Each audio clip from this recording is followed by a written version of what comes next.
marriages, the women lose their mind. Your fiancé is going to lose her mind. Your mother-in-law is going to lose her mind. Your mom is going to lose her mind. Several of your sisters and female relatives are going to lose their mind. Go elope. Trust me on that. Go elope. Because basically every female in the family is going to terrorize you guys until it's over. Once it's over, I mean, they'll be upset for a few days, but it'll be over. And then, you cruise along, have a happy marriage, have a happy life. I'll pass along the message. Thanks, Coach. Congrats on the win. Trevor, unless he's crazy, is totally on my side. And trust me on this. If Trevor doesn't have the sense to do that, tell him to call me, because, I mean, he needs to do I told all my kids, I'll give you $10,000 extra if you elope. So far, they haven't done it, but I would, too. I'll have him call you, for sure. All right.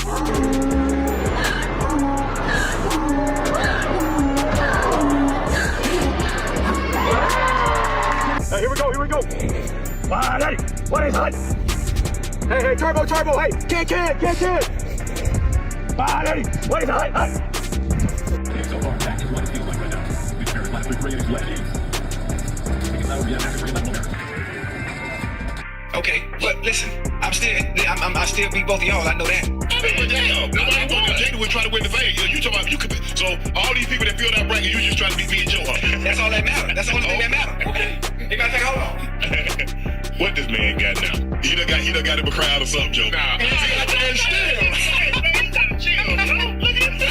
What we talking about? And still. What keep you motivated though? Because like people like you don't ever get tired.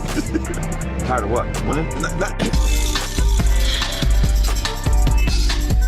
All right. Why? Nick Saban retiring? Huh?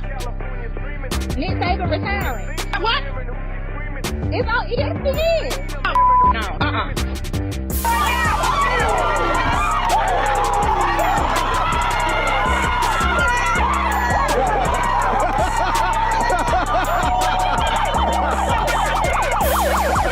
I'll tell you, quarterbacks, you get all the good looking eyes of the world, beautiful. Wow, he's AJ doing some things right now. So you're a youngster in Alabama. Start getting the football out and throw it around the backyard. What we told our guys was let's study that thing and then get busy. Like a homely girl on a honeymoon. Busy. We want to be busy. I went to Chicago yesterday. Thank you, brother, go. Oh, no smoke with him. Thank you, brother, go. He's serious. I've been to Charlotte twice. I've been to Raleigh. Raleigh. Okay, close enough. That's how you say it? How you say it again? You for real? But it's spelled R-A-L-E-I-G-H. Raleigh. That's Raleigh. Close enough. Don't worry about it. Yeah, she was nice too, huh? We can't wait for kickoff. But we got to practice a little bit. I want these guys bouncing around today like a pogo stick on Viagra. Shut up, texting me this. My team is losing right now. I don't hear that. I don't hear it. People talk about how talented they are and what a good team they are. They're consistent. They play well week after week. They didn't win the lottery to win 10 games. Watch out. Here's the cover.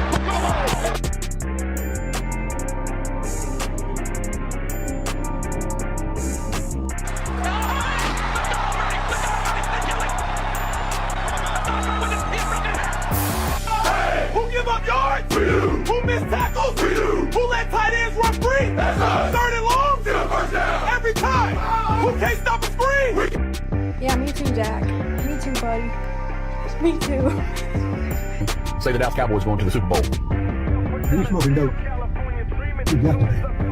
And I had to go back and replay this because what the is she crying for, boy? Bitch must have bet her soul on this game. Then watch this next white lady come up. You're still alive. Boy, she act like somebody killed a pet. We just won.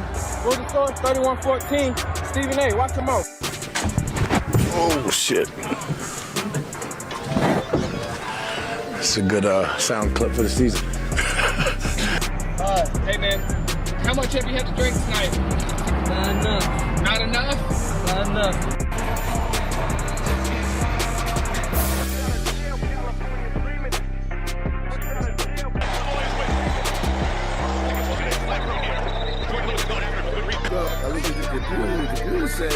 Floyd said, fuck T.I., fuck Nelly, fuck 50. I'm like, what did he say fuck me for?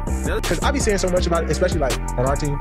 And people love to blame the players so much. They're like, oh, he's just not what he thought he could be. And in my head, I want to tweet out so bad is, when are we going to stop saying it's players instead of saying, or it's coaching, or scheme? Like, why don't the scheme ever suck? Why don't the coaching ever suck? Like, people don't realize that, bro. There be a lot of like, BS that be going into this league. Like, that people don't realize, like, you think I want to be doing the BS? They telling me I got to do it. Like, He has to overcome another obstacle. So I'm going to support him. I'm going to lift him up. And I'm going to beat him for him. Because I see the way he fights. I see the way that he works. And I know who he is as a person. And that's all I have to say to address. mean, it's obvious. I mean, we're so far past that, to be honest with you. That's obvious. I mean, you just want to piss me off during this week. And I'm like, bro, Cowboys supposed to be playing tonight. What the fuck is going on? I got my hat on, I got my jersey on, I got my forces on, I got my swag on, I done prayed to my Jesus, everything, what it?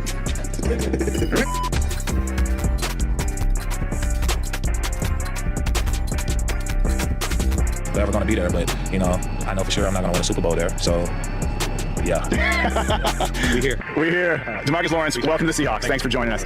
Girlfriend, grab the phone. Got that phone right back. You get your phone, dog. You get your phone, dog. That was the play of the season. Every man at the house was going, get your phone, dog. Get your phone, dog. CD Lamb. Now we look at our 10-day forecast. It's looking a little bit like those Dallas Cowboys is peaking in the 90s. I really like the Eagles. Stop saying that. We want the Cowboys to win. No, I want the Eagles to win. No, you do not. Yes, I do. I want the Eagles to win. Keep saying it. When healthy, still a player who will be I like the Eagles. The Eagles on offense are like a good boxer. It's like they just jam. I want the Eagles to win. And then all of a sudden you start creeping in. You make plays and stop saying one. And two wide receivers. You want the Cowboys to win? Now your hands on. Patrick Mahomes or Jalen Hurts for $15. Brother Chris, it's all about Jalen Hurts because he got a black queen forever, snow bunny never. I like Patrick Mahomes, but he's bunny hopping. I'm going with number one. I'm going with Jalen Hurts. Fly, RBG, Eagles fly. I said fly, RBG, Eagles fly. Y'all today, go Birds. About to spank y'all today too. Enjoy y'all package though. Take this down. I'm about to lose. Fly, Eagles fly. Are you going to school tomorrow? I don't know. Is he going to school tomorrow? No, he ain't making it. That's a bruise. It ain't just no soreness, it's a bruise. You gonna aggravate it with the gun. I graduated exercise time. I'm gonna list something. You getting your ass out, you finna block. I ain't blocking. No, you getting your ass out, we finna block. I ain't blocking. Blocking the date. I'm not blocking. Hey man, how's it going? Are you Jake? Yeah. Okay. Hey, so someone called in reference to your free throws. The Eagles lost, man. I know. So I don't. I'm fine. The Eagles lost and the dogs are barking. I got you. You don't hurt yourself? No. The fucking Jalen Hurts the three goddamn turn the ball over 6 times, man. That's right. Yeah. Okay. All right, man. Reach out. All right, take it easy.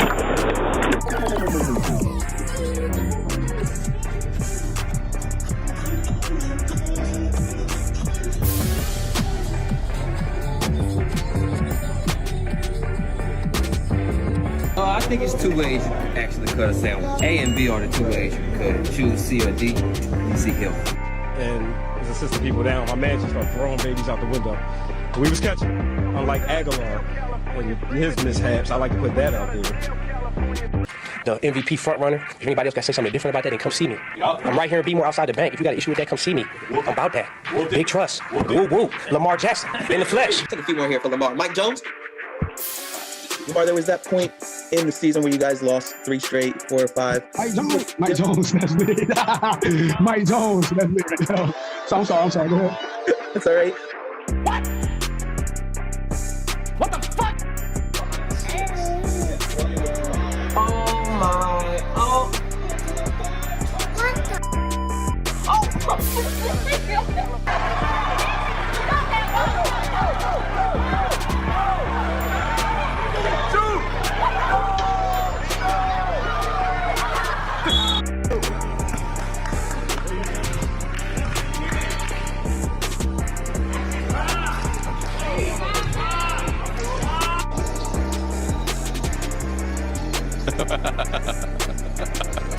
You whistling up? Well, just make sure you're not. Because I can whistle up too now. But you ask a question like that, and I'm trying to give you a logical answer. The season's a lot like a roll of toilet paper. The closer you get to the end, the faster it goes. And so we've got to realize the importance of each football game. Hey, when you I use more product than anybody. When you go get your hair done, what y'all tell them? Like to the left or the right? No, I'll tell them go number 2 all the way up to a fade and just give me a phone call, man. It's a phone call, bro. Number 2. Hey, Paul, what do you tell them? Hey, just a little off the side. Lean aside. Lean aside. I always tell them I should leave a little bit on the top. Oh. Double dogs. Yale Bulldogs. Wow. Not so fast, midget. Not so fast. Midget? Yeah, little guy. Hey, not so fast. I go with Harvard. What's the matter? I'm not laughing about it. You think this is funny? I take it serious. I'm real serious. I put my heart and soul into this every single week. I'm just telling you right now what I do every single week. Every single week, I put my freaking heart and soul into this. I start my off. I go out there and laugh. It's not funny. It's not funny. It's funny. I don't want them to get embarrassed. I'm Monday Night Football for everybody. That's why I'm asking you. I'm telling you right now. We're talking. Dudes and I are talking. What was the context? I'm done. Sorry. I'm not doing it. Only say y'all saw I want to go LSU. Ended up going to Mississippi State. One game. 1 year out of 6. What do you think that's funny to you? Got 2 bleeds, don't you? So you want to feed hey, how you feel? I just don't condone the bashing of Dak Prescott and the Dallas Cowboys and have the Green throws him in a chokehold, brings him back down, and is throwing punches.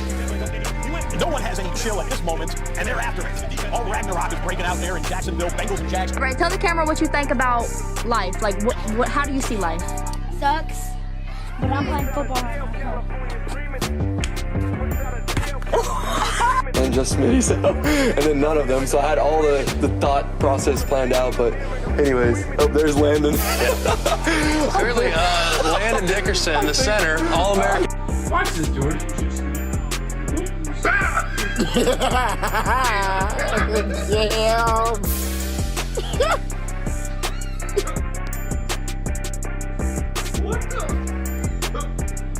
He brought that like. Boy, quick. Oh. I knew how important this was for our team. Our team, chill. I knew how important this was for our team, and just. It's just crazy to me how much music I don't know out here. Like, I know I'm getting old. Like, I listen to all types of music too. I just don't know shit out here. I ain't never heard this song in my life. I'm big. Yeah. 1 yard.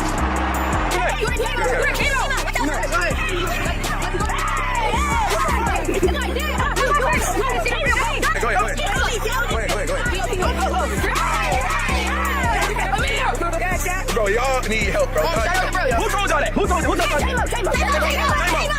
I'm gonna go to Cancun like everybody said me to do, and I'm gonna enjoy myself because I don't have nothing else to do, so I'm taking myself there.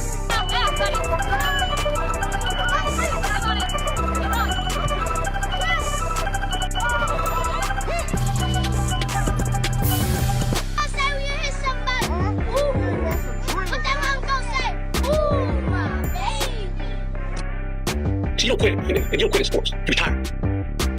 You don't get to quit. It's not an option. See, someone told me a long time ago, that ain't even an option. The person told me that, he ain't here anymore, he died. Always tell our boys that the most important things in life are faith, family, and football. I don't believe it, you stupid son of a... Run the route again. Mark, you stupid mother... That is so bad. Are you mentally challenged, son? Or seriously, are you mentally challenged? And if you notice there, I put them in that order for a reason, because the thing that comes first is your faith. Your faith with God is the most important thing in life. You don't get your into gear. We might not win a ball game all season. We'll go 0-12. And everyone in your life is going to hate you, myself included. All right? All right, bow your heads. Let's pray. Dear Heavenly Father, we as a coaching staff know that football is just a game. So we want to use this game to build young men of character. Win by any means necessary. So if you're at the bottom of the pile, you see someone's finger, break it. You see that star running back at the bottom of the pile, twist that ankle, get him out of the game. Anything we can do to win this ball game. I don't care if you got to play dirty. I don't care if you got to cheat. I'm telling you. Hey, they're up in the pine cone toilet seat. Those guys can really play. Are you in this game? Let him handle it. Let him handle it. Let him handle it. Let him handle it. Oh, you shut the fuck up. Let him handle it. Don't tell me nothing. You understand me? Get off the sideline. Push it on mine. You don't push on mine. This is what's great about sports. This is what the greatest thing about sports is. You play to win the game. Hello? You play to win the game. We had several opportunities to make plays. We didn't get the plays made. We got to make more plays. It reminded me when I was in the 3rd grade, and it came time to go to the 4th grade in June, and they told me I was almost good enough to go to 4th. You're not. Oh, I had to go to 3rd again. Yeah.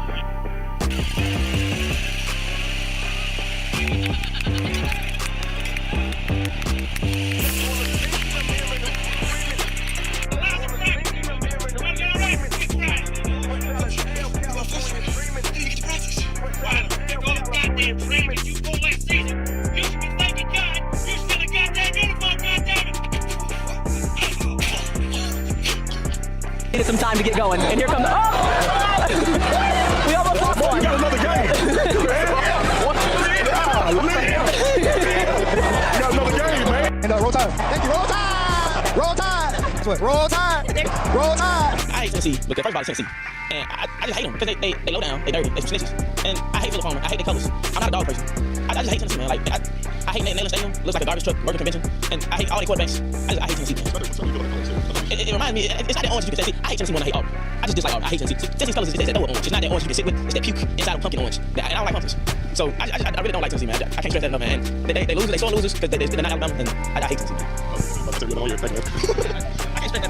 I mean, his ability to just escape and make plays on the run, I mean, it's just outstanding what I've seen. And just the defensive side of it as well. They're definitely going to be a concern for me going forward if Alabama doesn't get their offensive line straightened out. Chelsea, that's a great point, because if you look at Alabama's... 60 seconds, right?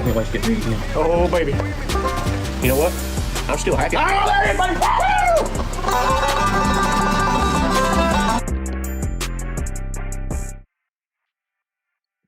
What is up, y'all? We are back. Yeah, fully tied.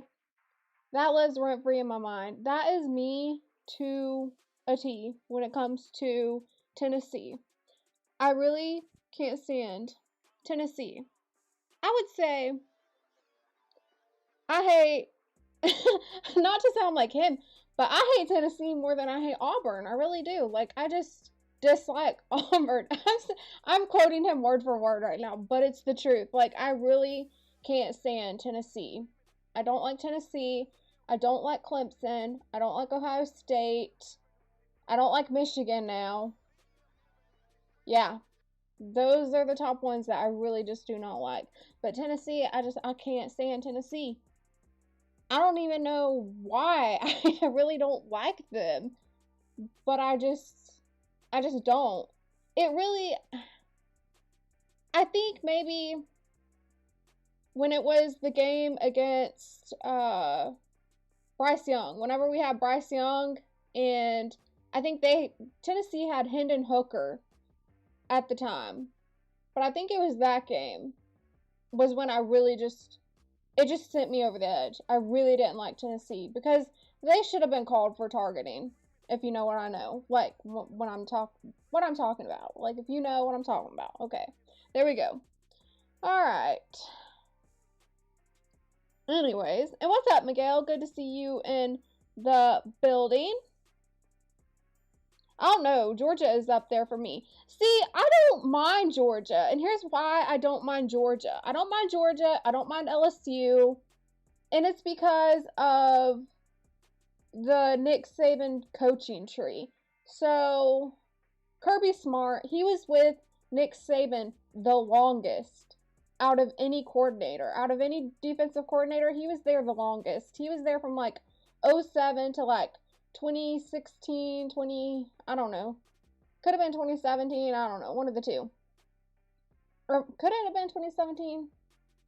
Anyways, he was just, all I know is he was there the longest out of any defensive coordinator. So, I really don't mind Kirby Smart. Because, I mean, he did come from the Nick Saban coaching tree. So, I don't mind him. Don't mind Lane Kiffin. I know Lane Kiffin gets a lot of hate. And I get it. I get it because he has hopped around between teams. I get why he gets some hate. But I don't mind Kirby Smart. I don't. And let's see, who else do I not mind? I used to not mind Jimbo Fisher till he ticked me off. Jimbo Fisher ticked me off after that whole thing with Nick Saban. He really ticked me off. But you know who came to his defense? Kirby Smart and Lane Kiffin. They both came to Nick Saban's defense. And I'll never forget Lane Kiffin saying Jimbo was the Joker or something like that.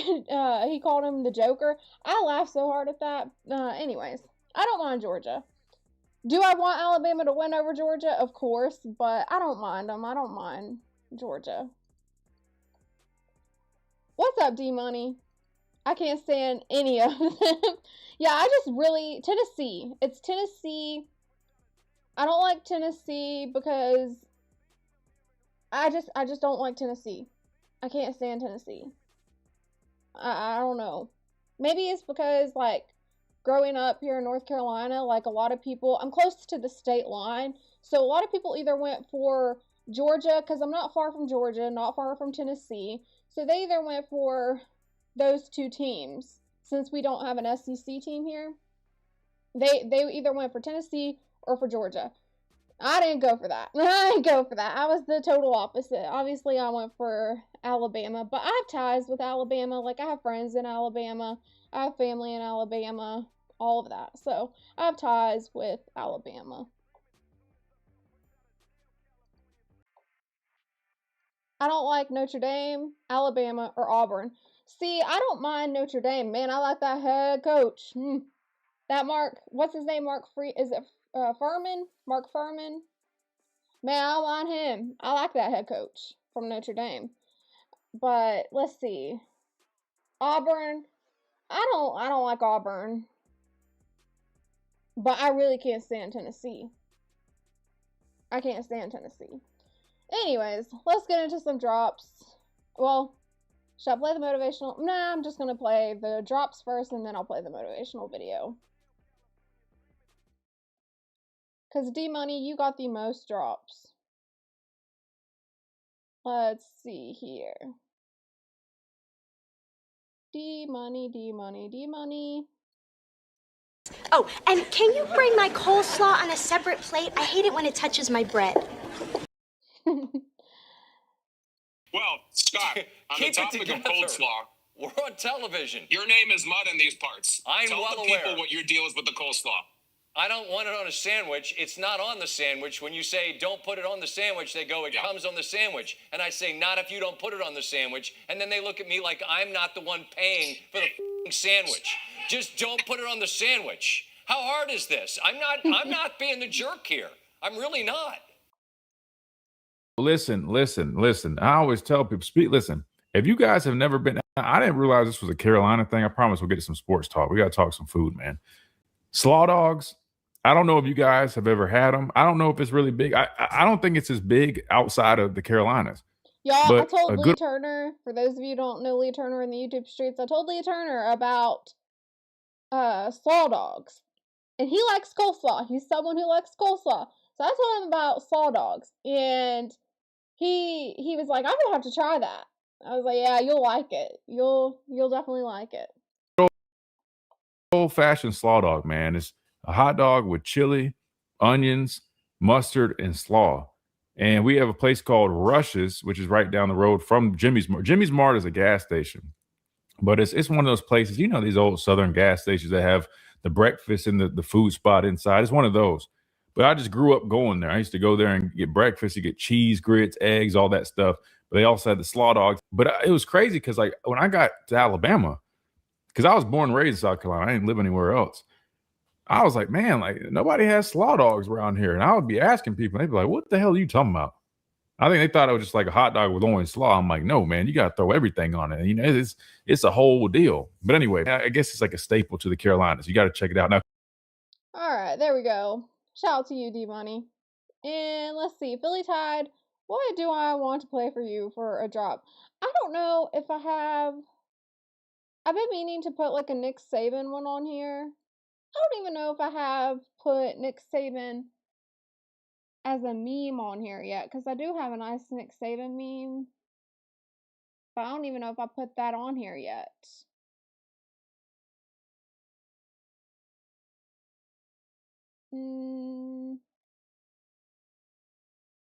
I don't see it. I'll have to add it, but let's see. I think I have one for you.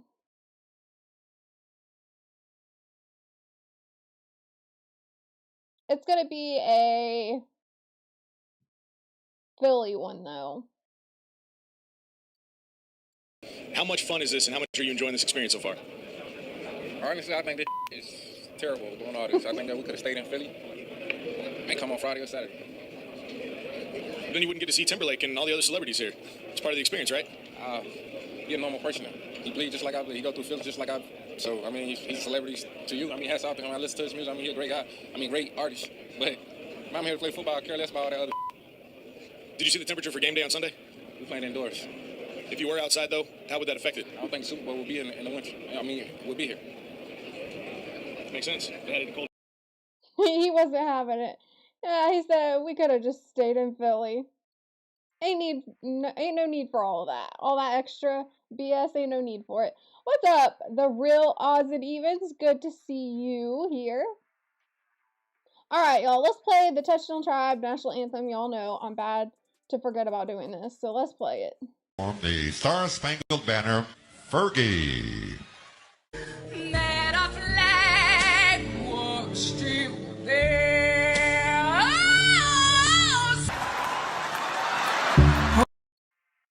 There we go. We got the Touchdown Tribe National Anthem out of the way.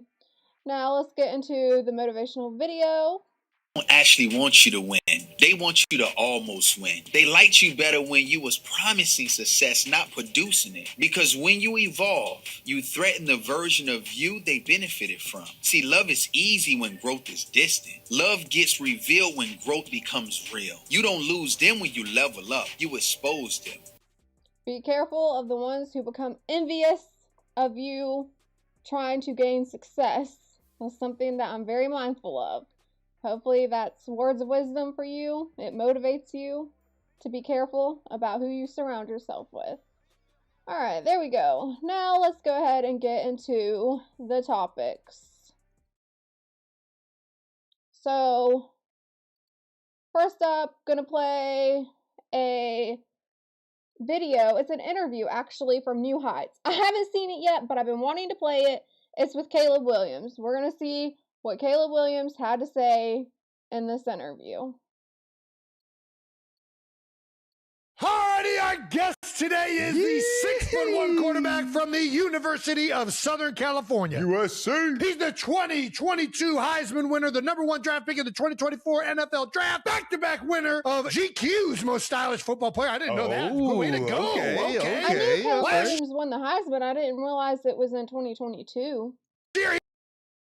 He also broke the record for most passing yards in a single season for the Bears. 92%ers. Please welcome Caleb Williams. Yes, sir. Oh, yeah. Oh, yeah. Oh, yeah. Oh, yeah. Welcome to New Heights, big dog. Dude, I don't think I've ever really heard him speak in a long, extended interview or press conference.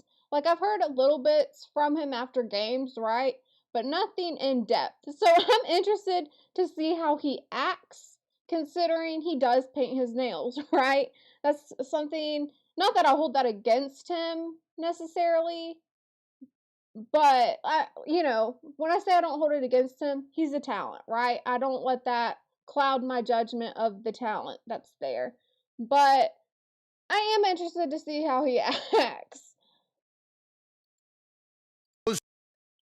Stylish football player. That's a heck of an award right there. Ever since you retired, I've stepped in for you. There we go. Let's go. Wait, he got the most stylish football player? Oh, you have a stylist? No, all me, man. I enjoy it. Yeah, I enjoy the fashion part of it. We're starting off strong.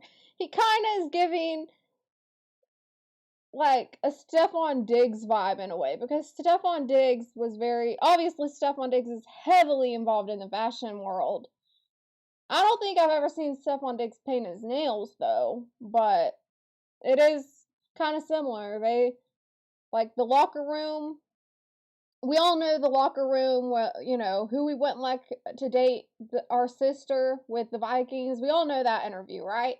But there was another one about who was the most feminine, and everyone said Stephon Diggs because of how he likes to be put together, have all these outfits. So I don't know, this is kind of giving those same vibes to me.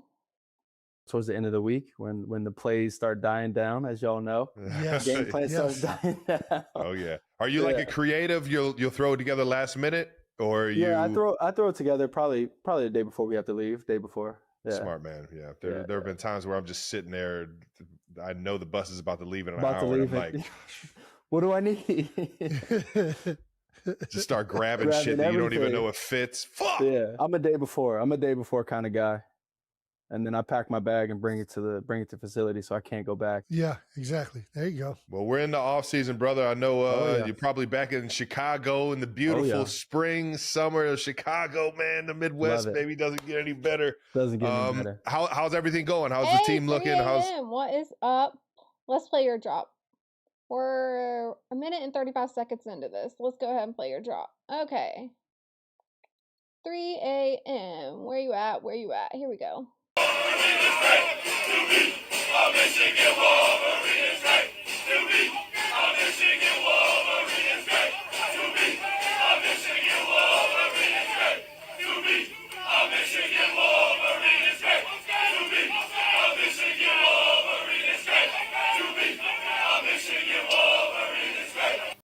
You know what? I was just talking about how I didn't like Michigan. But I do have that drop just for you. 3 a.m. With Ben Johnson. And all right, let's see. I said minute 35 seconds, right? Go in the beautiful spring, summer of Chicago, man. The Midwest, baby, doesn't get any better. Doesn't get any better. How's everything going? How's the team looking? How's the vibes in the facility? Yeah, they're high. We're excited. It's a lot better coming back and you know the plays and you got an idea of the plays rather than obviously having the coach that we have and you know how tough he is and then how much he expects, especially the first. He sounds more comfortable. He's sounding confident. Like he's saying, you know, I know the plays. I'm familiar with it now. So, you know, sounds like he's gained a little bit of confidence, like more relaxed. Interesting. Year, you know, going to training camp, he expected us to know it like we've been in the offense for 2-3 years already. So it's nice. It's nice being back. It's nice being with the boys. Couldn't wish and hope for any better. Couch, I seen that you did a premiere. I haven't got to watch the whole thing, but I did catch a little bit of it at the start, and I hit the like button, so I'll have to go back and watch it. But I seen that you did a premiere. Okay, we're at 2:07. Let me go to Couch's drop.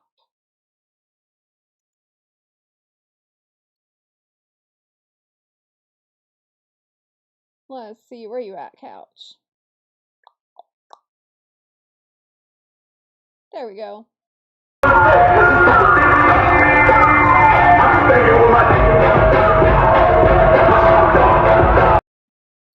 Shout out to you, Couch.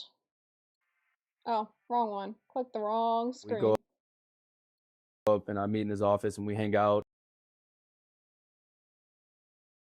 Well, we're in the off season, brother.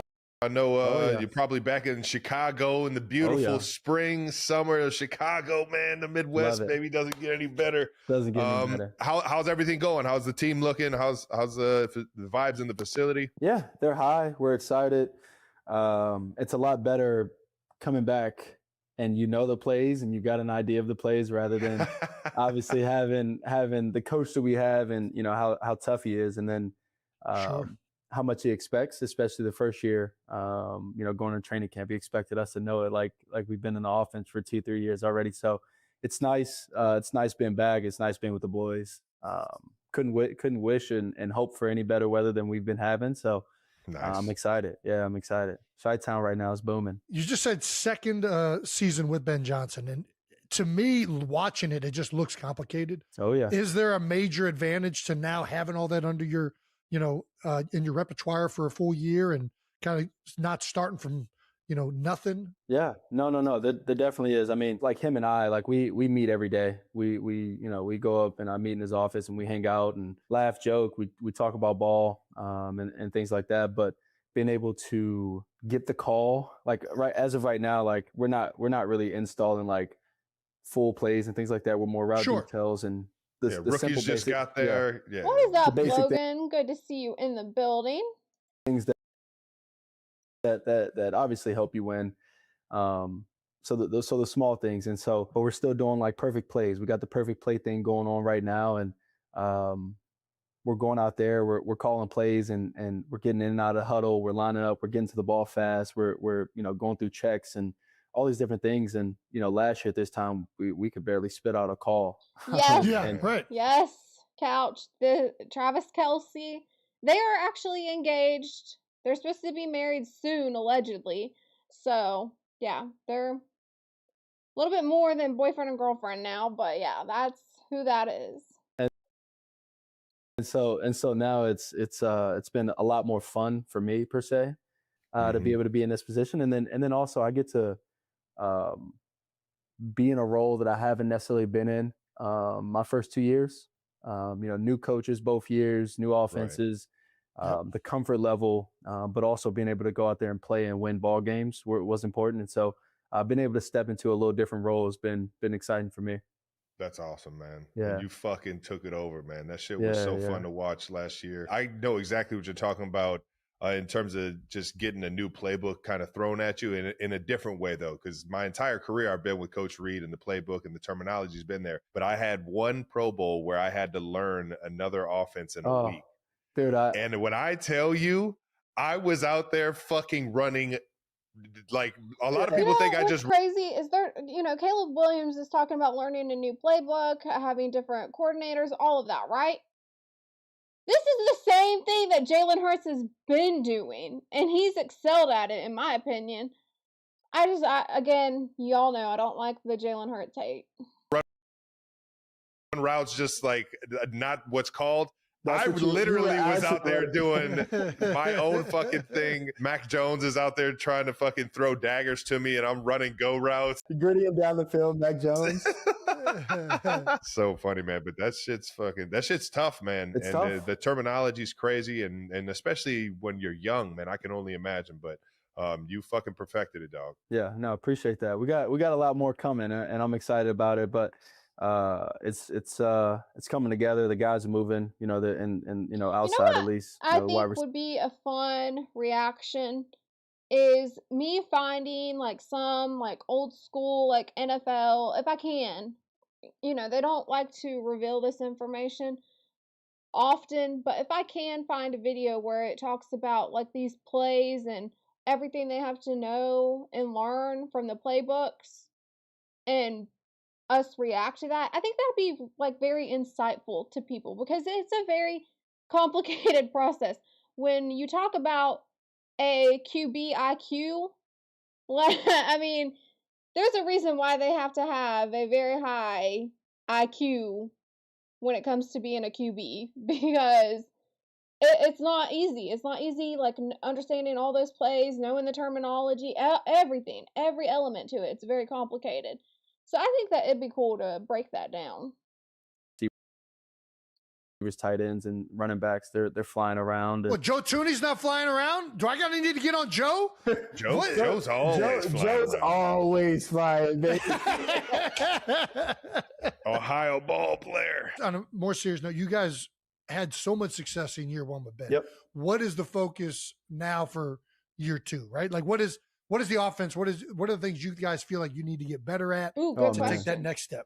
It's something, you're so frustrated. And at this process now, you're obviously going back and, watching the tape and, you get clips that pop up, whether it's a miss pass, a, drop pass or, the run, like we're not hitting the run how we want to. And I think that falls under the first year, like impression, the first year, like in the offense, the first year of it. And, you go back and you're watching, it's like, why did I do that? It was so stupid. Right. Like, how did I miss this pass? It was, or how did I not see this? Or why, same thing for wide receivers, running backs and everybody else. First year in the offense. I give QBs grace when it comes to if they don't see something right away, because you have to be quick. Like, you have to be so quick. When that ball comes out and you got linemen like coming at you, like you have to be fast. And sometimes you're not able to read it and process it in the time frame that you need to be able to complete those types of passes. So I give them grace when it comes to if they, miss a pass, like they should have had something there. I give them grace because it's not easy. It's more frustration, and then you realize like it's our first year. Obviously, that year's over, and we did a solid job, but there's so much more left on the plate, and you're so excited about that part of it and that process coming back and figuring it all out. So I think that's the process that we're in now, and being able to go back and be frustrated about it, but not too frustrated, obviously, because it's in the past. We can't do anything, but being able to try and change, learn from it, and grow, and be different from the year before and be better. I thought your transformation in particular, and especially end of the game. I mean, some of the most. Well, you've always done that your whole career is make these insane plays down the field, but yep. you know, in Philly this year, they're going to talking about Jalen being here more we under go. center and like how that offense and the motions and everything is going to change. For you, what was that process like, and how long did it take you to feel natural doing this new system? Yeah, I mean, you obviously get to a comfort level throughout camp, and then you get into a game, and it's like, fuck, okay, this is a little different. You got obviously different bodies flying around, different checks, different alerts, different, you know, hand signals, and all these different things that that apply for just that week. And so being in this offense and a bunch of motions, a bunch of shifts, we shifts in motion. I mean, every play. For sure. Like every play, it's you have to. It's a positive for us, and so being able to obtain all of that and get into all of that, I would say, honestly, it probably took that Vikings game or that after the second game to kind of get in the same page with Ben, and then from there, the confidence of myself started growing, and then I think that's where it started taking off, and people started seeing some of the things that I can do and we can do. Absolutely. Well, fun as hell to watch. I know that. I can't wait to watch year 2. I'm juiced to get back. The play that's in my head right now is that I think it was. I'm excited to see what the Bears do, just because of the questionable draft that they had. Like, a lot of people are questioning some of the draft decisions. They don't know, like, the madness to it, but I'm just wondering how it'll be. I think they'll be just fine. Personally, I think they'll be just fine. I know that they had some players to leave and all of that, but personally, I just think that offensive line is so good, and Caleb is such a talent, and then you have a coach like Ben. I just really think they'll be fine. TMZ just reported that no talent Taylor Swift and her dude have canceled their Rhode Island wedding party. Hold on. Is this real? I'm gonna look this up real quick. Fourth down play in the playoffs, and you were rolling left, and somehow you fucking got your upper body to square up, and your legs are still, your hip, everything else is like pointed towards the sideline still. It's so fucking fun to watch. Did you play like baseball? Okay, Couch, you for real just seen this. What are the odds I'm on live and this news comes out 2 hours ago? Okay, we're gonna read this. Let me read it. Do y'all want me to bring the article up on the screen, or can I just read it from my phone? I might just read it from my phone because that's the easiest. But if y'all want me to, I can bring the article up on the screen. Let's see what it says.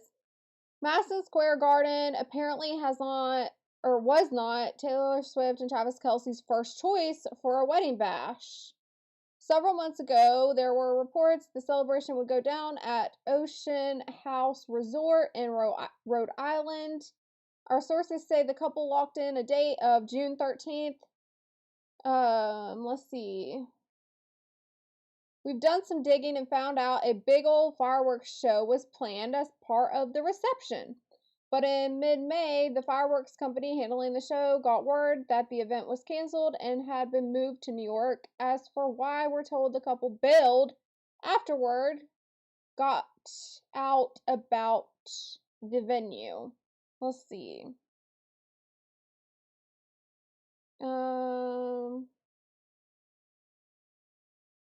It's looking increasingly likely the nuptials will not take place at the Garden, but somewhere more intimate. So there's still a wedding, y'all. There's still a wedding going on. So what does that mean? They not getting married, or they just changing the venue? So 3 a.m., they're just changing the venue, is what it says. It says, it's looking increasingly likely the nuptials will not take place at the Garden, but somewhere more intimate.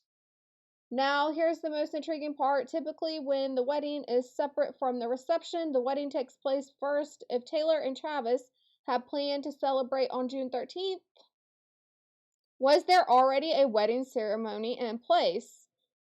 Have they already tied the knot? So now they're questioning if Travis Kelce and Taylor Swift have already tied the knot. Either way, this party is going to be at a different location now, is what it says. So, okay, it's not like they invited 3 a.m. Right? I mean, honestly, why do we even care? Like, yeah, they're either going to get married or they're not. There's nothing we can do about it. We're not involved in these people's lives. So at the end of the day, who really cares? But here I am reporting on it just to have the information out. Maybe they went to the courthouse. I don't know if I could see Taylor Swift going to the courthouse. Growing up, or what? Like, did you play other sports? It was always football, or yeah. So my second sport is swimming. Whoa. It's my second sport. I was not. Would not have pegged that. Would not have pegged you for a I was swimmer. not Okay, expecting all right. swimmer. Yep. How does that help you? Jason Kelsey. I was not expecting swimmer. I wouldn't have pegged him as a swimmer. He's like 6. How tall is Michael? Let's see. Michael Phelps. Height. Oh, dang. I didn't realize Michael Phelps was that tall. Michael Phelps is 6'4". He might be taller than Caleb Williams. Caleb Williams is 6 something, but I mean, he might be taller than Caleb Williams. Let's see his height. 6'1". So Michael Phelps is taller than Caleb Williams. So apparently you have tall swimmers. I never knew that. I never realized that. Throw. So all the power and rotation and things like that from the legs. You obviously build a bunch of strength through the legs, but also just the rotation and the strength from upper body also. Ian said black folks can't swim. Oh man, that's a myth. So there's some black people that can swim now. Y'all, my dad, he can't swim. Like, I feel like my dad can swim a little bit. Like, my uncles, they can swim. I don't understand how my dad says, like, he can't swim. I've never understood that. Because, like, my uncles, they swim. So I never understood it. The double jointed shoulders and shit, or what? Yeah, not fully double jointed, but I got my shoulders. I got a lot of room. Were you freestyle? Time out. Were you freestyle breaststroke? What were you? Backstroke, freestyle, IM, and relay. Oh my gosh! Yeah, I love swimming. I'm a summer baby. I was born in July. I love swimming. Like, you could not get me out of the water.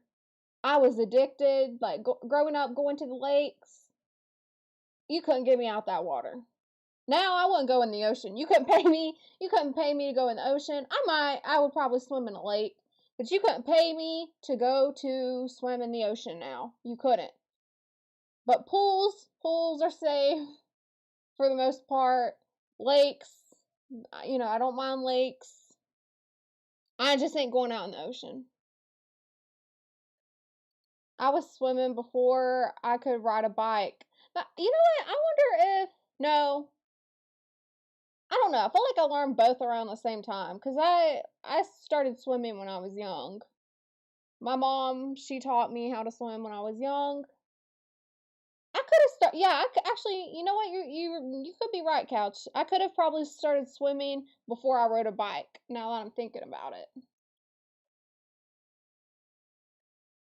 Yeah, I don't go into the ocean. Yep. Yeah, Team Cancer. We Team Cancer. Y'all know I don't put stock in that zodiac mess, but I just know I'm a Cancer, okay? That's all I can tell you. Doing all of it. I was doing all of it. God damn. I was doing all of it. But then I played other sports, soccer, hand-eye, and things like that, being able to move. And what else have I played? Swam, soccer, a little bit of basketball. That was when I was younger. I'm not as good now as we saw. A couple other sports, but no, never played baseball. I don't know how I got all the funky throws. I think it's from swimming, just being able to have the strength in the shoulder. But yeah, no baseball. Just playing backyard ball, baby. Yeah, backyard ball, jackpot, and running away from all my friends that were older than me. I know it far too well. You develop a lot of skills doing that. Absolutely. I saw you not too long ago out in LA, but I really wanted to talk to you about the tight end room that you got. Okay, here we go. It's one of my favorites in the entire NFL. You got two absolute dogs. I got a third one now. Y'all haven't The seen third him. one now? Yeah. You haven't There's seen more. him. There's more. There's more. Oh, I know. There's I know. more. Ben Johnson's having a There's blast with this shit. more. There's So always that's more. interesting. There's always The Bears are heavily utilizing tight ends. more. Yeah. We got a new guy, new rookie guy. He's built like the other guys. Also, tall. He's smooth. He's a freak of nature. Run block, pass block, catch, all of that. So whatever you need. whatever we need. And we got 3 of those now. So we're juiced. I think that was juiced. one that they were questioning. Like, why did we get another tight end? I mean, I say we, but I'm not even. Y'all, let me see if I have that drop. Hold on. We're 9:51. I say we, but y'all know what I mean.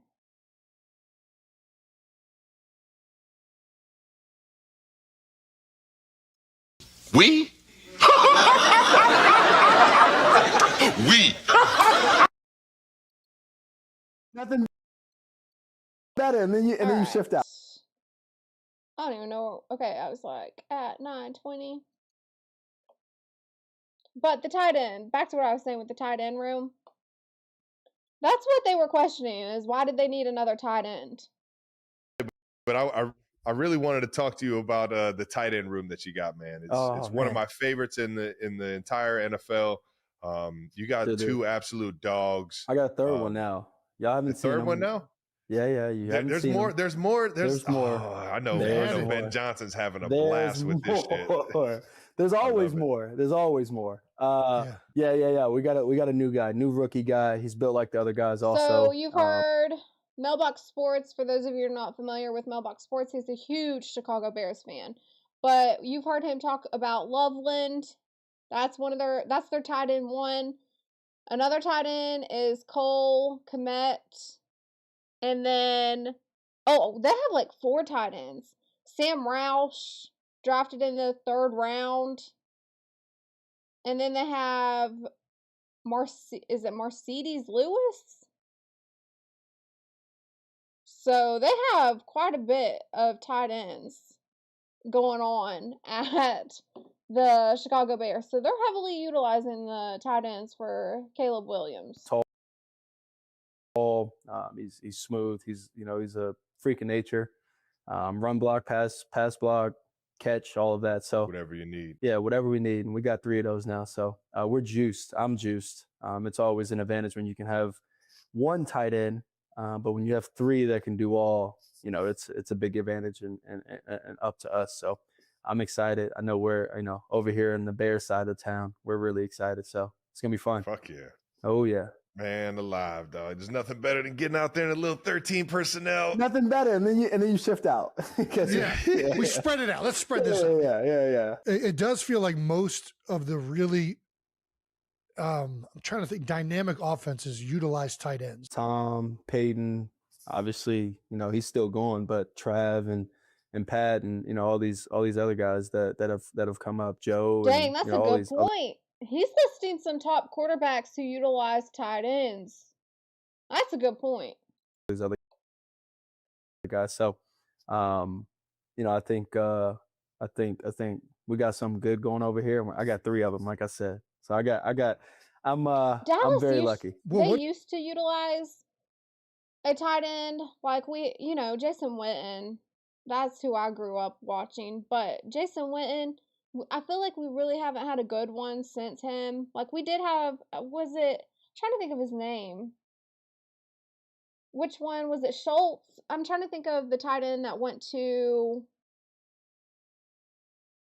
the Houston Texans. I want to say it was Schultz.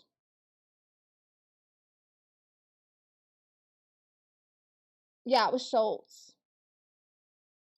But I like Schultz. And then we got rid of him. And Ferguson, he didn't do that great. He hasn't done that, spectacular. So I don't know. We haven't really utilized the tight ends like we used to. Do you think, from your perspective as a quarterback, what do you like about having the tight ends that you have? Like, what do they present in terms of challenges for the defense, and what do they give advantages for you guys? Yeah. I mean, advantage-wise, we can drop back and put those guys in protection. Yes. we can also go 13 personnel and then shift out. They get in their big, heavy personnel defense and guys that don't cover as well, guys that aren't, cover guys or whatever the case may be. And, we pop out and shift out, and we got guys that can run and run well and, obviously catch well. So that's a big up for us, big advantage for us. And we end up doing that in a big moment last year in the playoffs. So a bunch of big moments, man. Hell yeah. Yeah. So, obviously Colston popped up a few times in those. Cole pops up in big moments. Vikings game, I think the first time Vikings game hit him for a 25-yard pass down the right seam and obviously made a great catch for me. Yeah. Big catch. So, we got some guys, and, I think obviously having been, at the helm is, he's going to cook up this year with having those guys. Yeah. You were just saying you meet with them all the time. No, we meet every day. Are you drawing up trick plays yet? When are the Caleb? Yeah. We talk about plays every day.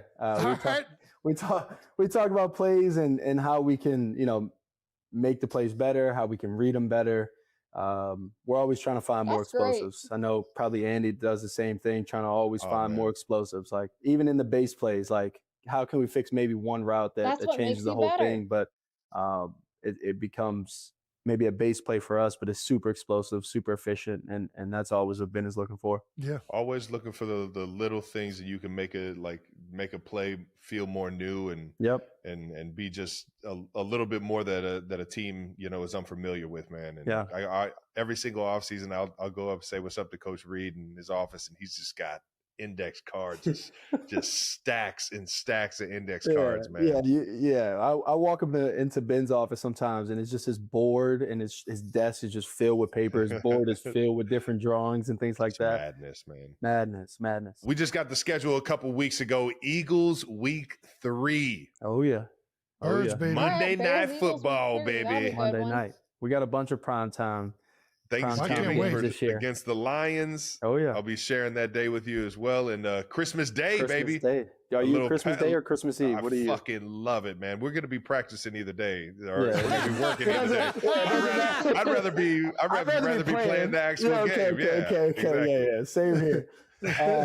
Man, we got a bunch of primetime games, and so-called the hardest schedule. We had the second hardest last year. So we're excited. They really did have a tough schedule. We don't back down from no challenge. Now that I think about it, the Bears really did have a difficult schedule. And for the Bears to do what they did was outstanding. This is why I thought that Ben deserved Coach of the Year. We all know after the whole Diana Rossini and the Vrabel situation, she had a vote in him getting Coach of the Year.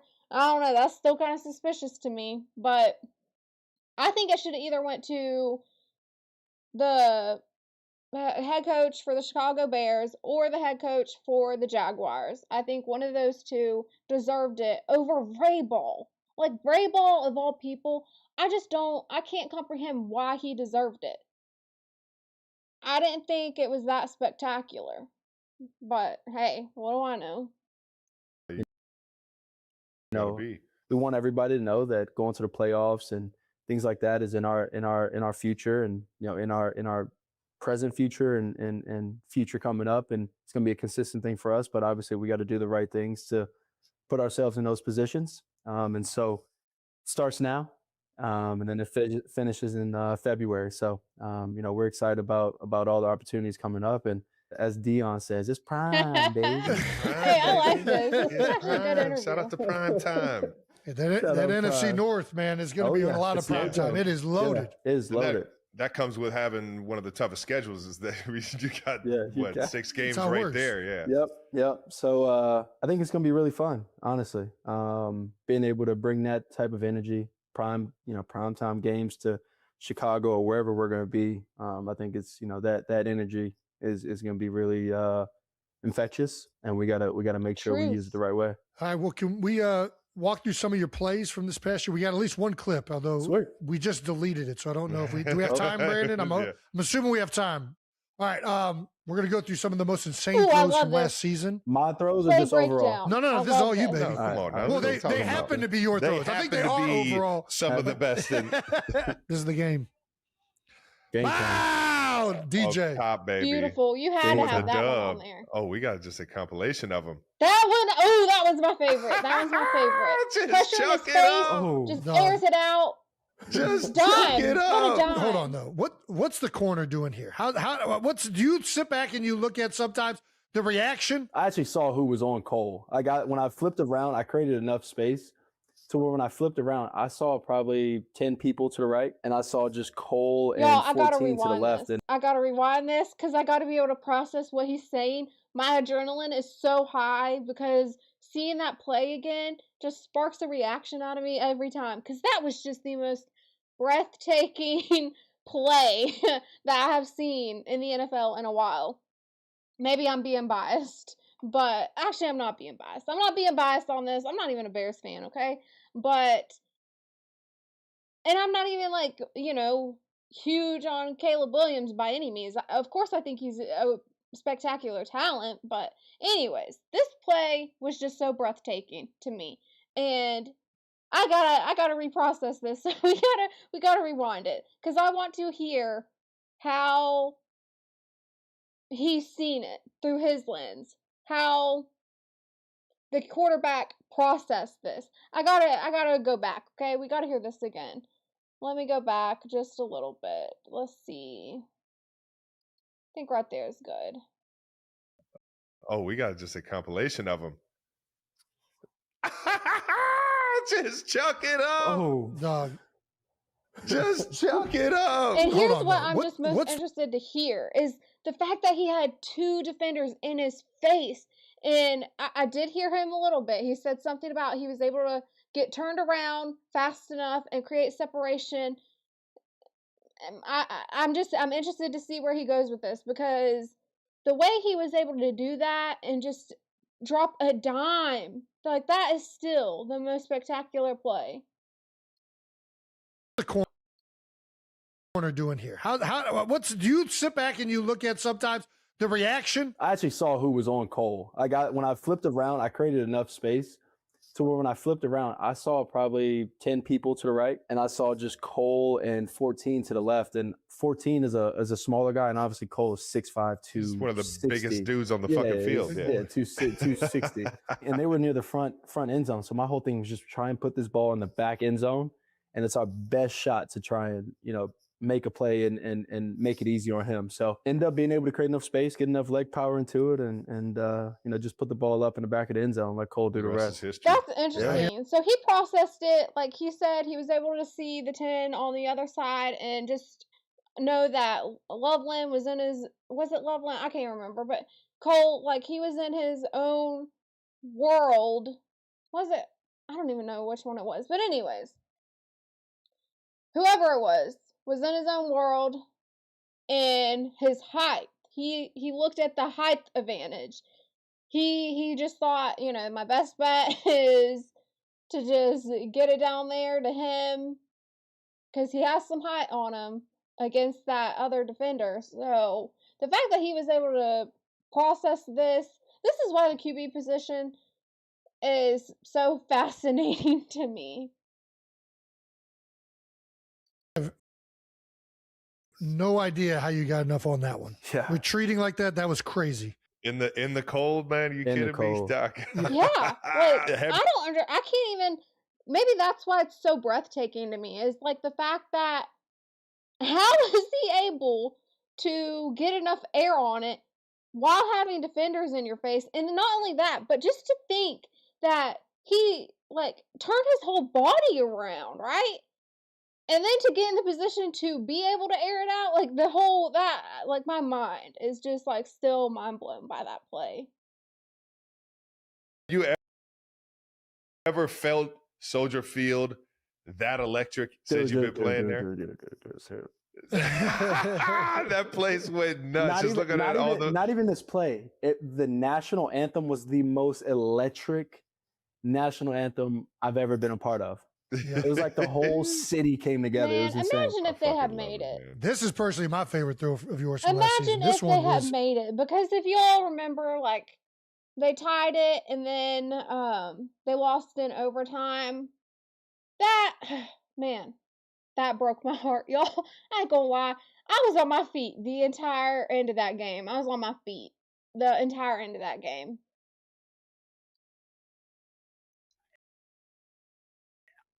Outrageous. The MJ play that everybody talks about on my legs, or Air Seriously? Jordan, That's or whatever another it good was. one.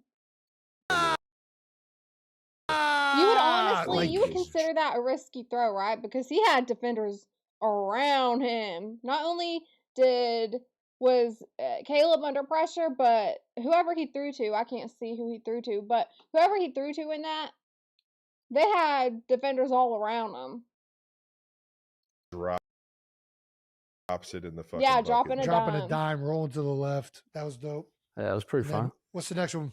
Little DJ. Cleveland action. Browns. We had to put a Browns highlight in A here. little Cleveland action. Little We could watch those all fucking day, man. I'm sure we'll get a handful of those this year as well, man. Oh yeah.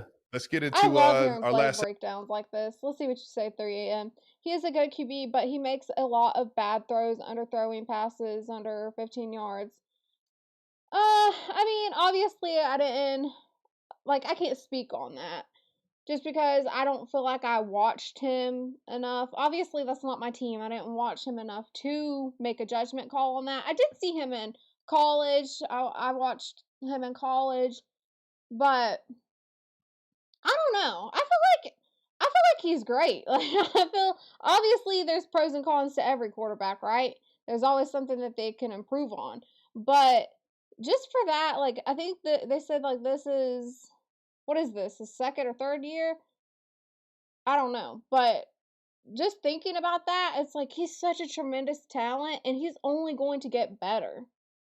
So I mean, I'm not going to be too nitpicky on him.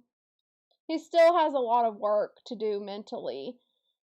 Yeah, I feel like that's for every quarterback, though. I feel like you could say that about every quarterback. They have a lot of work to do mentally. Segment here, though, we gotta ask. You don't have to answer. You can tell us fuck off, but we gotta ask. Fuck off. Yeah, it's over. We played the Bears last season. They kicked our butt. I see nothing but talent from that kid. And of course, I watched that one game where it was in overtime. He did amazing. You couldn't ask for any better in that game. Obviously, they lost, but he did everything he could to try to win that game. Let's see. I don't know. I don't have too much criticism on him besides, maybe not paint your nails, but that's about it. Doctor, thank you for joining us. Yeah. You came into the 2021 red. No, Couch. We're not talking about Travis Kelce. We're talking about Caleb Williams, the quarterback. River game as a freshman. Come on, man. What's and up, led Tiffany? the largest I have comeback. a Jalen Hurts interview that we're going to play after I get done with this Caleb Williams one. In the history of that game, did you know going into it you were going to take that game over? Did you just feel the juices or what? I did. One of my really close friends, he played there. He's trying out a bunch of teams. Jalil Farouk, he played there a couple more years. He went to Maryland, things like that. But we were standing on a bench right next to each other, standing on top of them, the big old white benches. We're like, turn the ball over. We're getting, whether it's interceptions, fumble, turnover and downs, things like that. And I look over at him. I say, the legend of Caleb begins. And then I swear, I swear. The legend, bro. And then I step on the field and then I go for the 4th down run. And I was like, there's no way, because I've been waiting on my moment to like play and things like that. And then I was like, there's no way I'm going to get tackled. Like I will not get tackled here. And I ended up breaking it for how many ever yards I ran for. And then, I've ended up finishing the game off. We came back, and one of the coolest moments for me and everything else. So iconic, man. Yeah, man. Yeah, I've been a part of some cool games. Freaking Babe Ruth style, calling your shot. All right, well, let's do this. All right. Mm-hmm. There was a moment last year that I want to bring up that I thought was just a complete lack of class. I don't know who takes their shirt off at a football game, but are we going to get Ben popping his top off more this year? Like, is this a thing that's going to stay?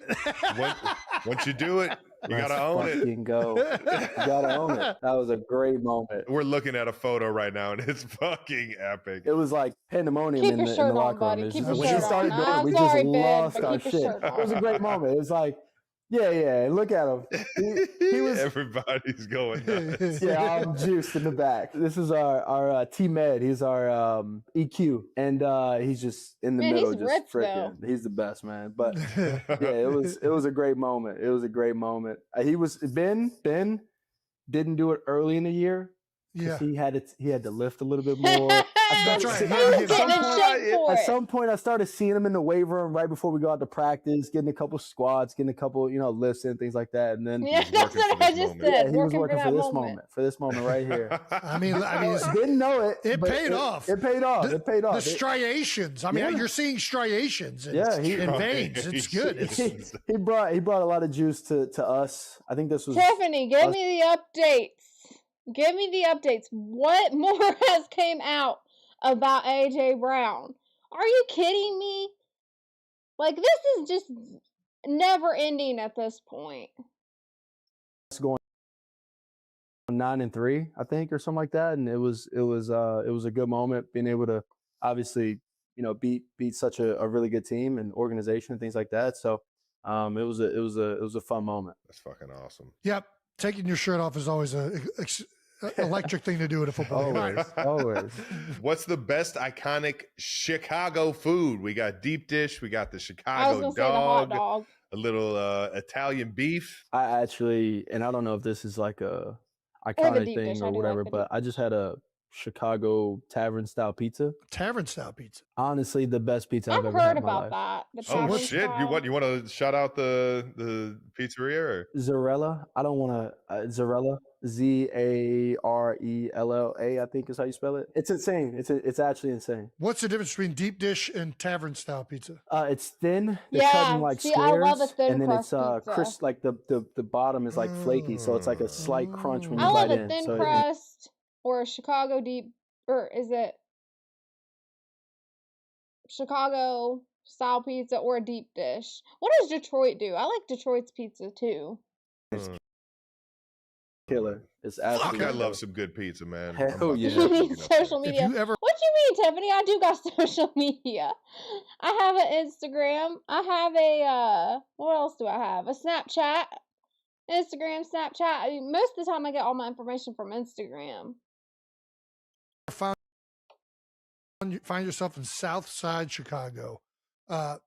Mr. B's Old Fashioned Donuts, if you're into donuts. Honestly, I was a lineman at heart. I just didn't, I didn't get the body, you know. There we go. Fair enough. So I love food, man. I'll dive into it. What is it again? Mr. B's Old Fashioned Donuts is in South Side. Mr. B's Old Fashioned. Roseland area. Okay, sweet. Who gave you the Iceman nickname? I think it was DJ Moore. I believe DJ gave it to me, and then the boys just ran off with it. Yeah, there we go.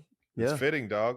Yeah. Shout out to DJ Moore. Part of the 2024 QB class that includes a record 6 first-round picks. Oh yeah. And everybody is just about everybody's balling. You got to the end of it, and do you guys keep in touch, or is there a group chat between the fellas, or it's all competition now? No, it's cutthroat over here on my side. I respect it, man. We got to play versus each other at some point. We follow each other and things like that on social media. I have to send you some stuff on IG then. Yes, Tiffany. I'll drop my IG for you. Hold on. I'm going to drop my IG account for you. But Tiffany, I had just seen, I'm going to react to this tomorrow because I didn't see it, but I just seen that Nightcap had posted something talking about how AJ is still taking shots, which I talked about this the last time. So he's still going on about it. I don't know if that's what you're referring to, but this is just getting way out of hand at this point.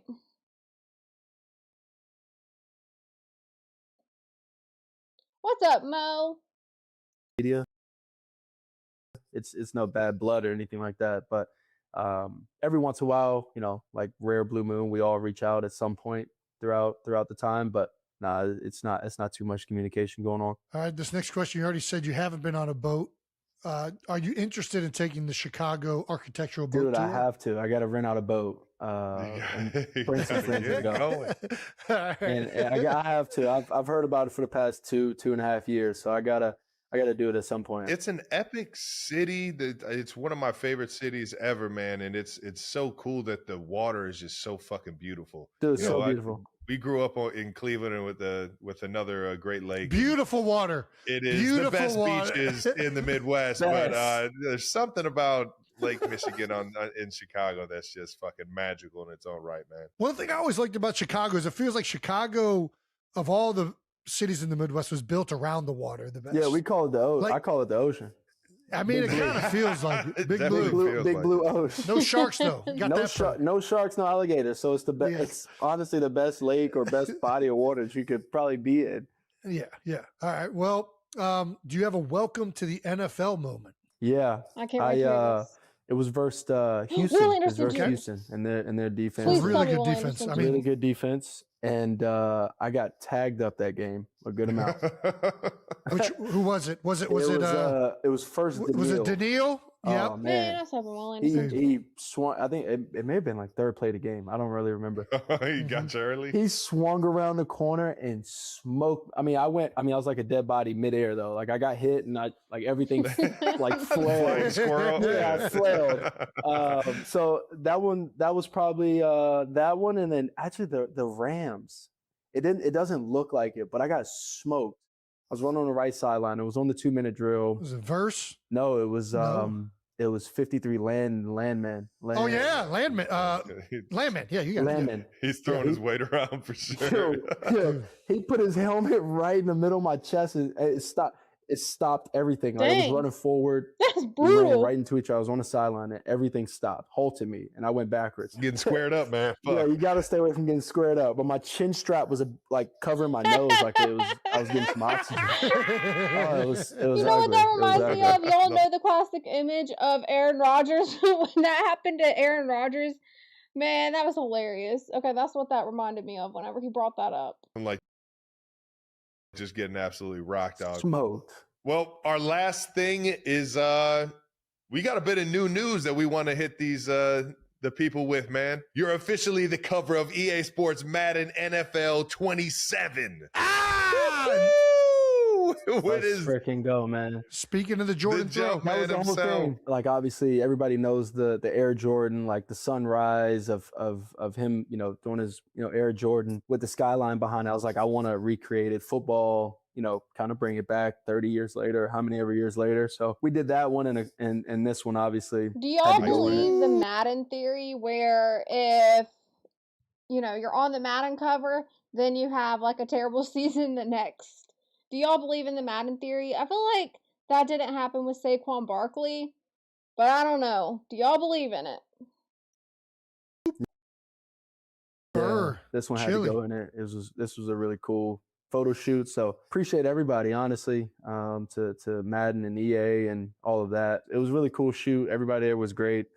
They were all easy. All right, they were all 3AM, pros. you believe in the Madden theory. Interesting. In their realm and respective realm, and so obviously a childhood dream. I was gonna say, where do you grow up as a gamer or what? Oh man, my game is right here. Right here, ready to go. I mean, I love games. It's I can see him something as I a do, gamer. like just to go home and sit down and relax and not worry about anything, and still get to compete and all of those different things. So. Childhood dream, man. I mean, honestly, Mike Vick being on the cover, a couple of other, obviously, John Madden and, John Madden covers and all these different things. So it's going to go up for sure. And right next to, it's probably going to be one of the newer trophies for me, being able to put it up right next to all those other cool trophies I have and accolades I have. Like I said, I mean, dream come true. And they never had two back-to-back. So let's see if we can, that's my already I like it. Yeah, that's my thing. See if I can go and, make it back-to-back this year. Do we know the rating yet? No, I don't know the rating. No? Hopefully it's a 99 for being the cover, and then I get like some other rating. I feel like if you don't get a 99 for being on the cover, I don't know. I got some work to do then. All right. Yeah. I'm trying to get up there with Mr. Golden All right, Cleats. y'all have some interesting takes on this. So, Tiffany, you said, I don't want none of my players on the Madden cover. Saquon was kind of lucky. And then D-Money, you said the Madden curse was broken by Ray Lewis, I think. So that's interesting. You all have different takes on it. I'm not too superstitious when it comes to things like that. I just think it's going to be what it's going to be. Like, you can't always be perfect every season. It's difficult to maintain that. So I don't really hold a Madden cover against someone if they do have a bad season the next. Because, like I said, it's difficult to maintain that. Hey. All right now. Yeah, I've had a few 99s. I'll tell you what, man. Madden, they do it right with letting guys get the like, I don't know, just like the honor of having a 99 is such an iconic game and everything like that. Iconic game, iconic moment. There were about 3 or 4 years there where they were giving out chains, 99 chains. Yeah, you didn't get to it? Oh yeah, I still got all of mine. Okay, yeah, of course. Gotta have it all. Epic, Gotta keep it all. Yeah, it's so epic, man. The IC 99 is crazy. I do got to say, they did give us the ratings. Do you want to hear your rating, or do you want to leave it off? All right, let's hear it. We have Travis. Your rating, 91. Still 91. Still got it. Still got it, baby. Still in the 90s. Let's go, baby. Caleb, I got to say, this feels low for somebody on the cover. Yep. Hopefully, but still a very high rating. Okay, 90. What? 90. Okay, I can. End of the year be 99. It's all right. There you go. There you go. Update those rosters. Got to keep updating those rosters. You got to update them. I don't know I if gotta that's say, fair. I don't know if I like that. I feel like it should be a little bit better. I'm sending you a follow request. Okay, I'll accept it right away. Let me go ahead and do that. So mad.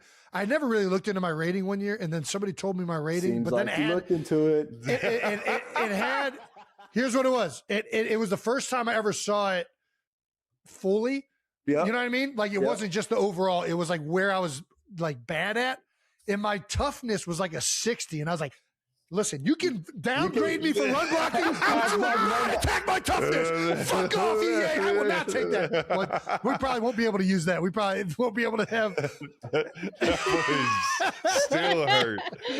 Still hurt. Man. Yes, it is. It is crazy how the game has changed and how the ratings update. They go with the season. Yeah. It's cool. It's a cool thing. So I plan on being up there with Trav at 99 by the end of the year. There we go. Now I'll work on the look, you know what I'm saying?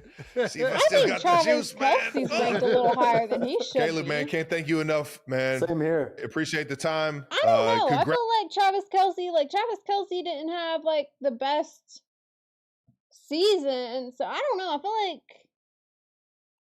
I don't know how I feel about that, D-Money. Congrats on the Madden cover. That's epic shit, dog. And congrats on year 2, man. We can't wait to see what you got for year 3. Yeah, I can't wait to see what you got, man. Year. What is this? Year 13? What is this? 14. Year 14. Yeah. Dang, you're 14. Gotta put 14. respect That's on crazy that. to think about. No, you already know, man. I'll do my best to see you in LA this year, dog. Yeah, absolutely. Hey, Jace, can I get one of those Hawaiian shirts you always wear? Oh, I got you. I'll get you a real good one. Hell yeah.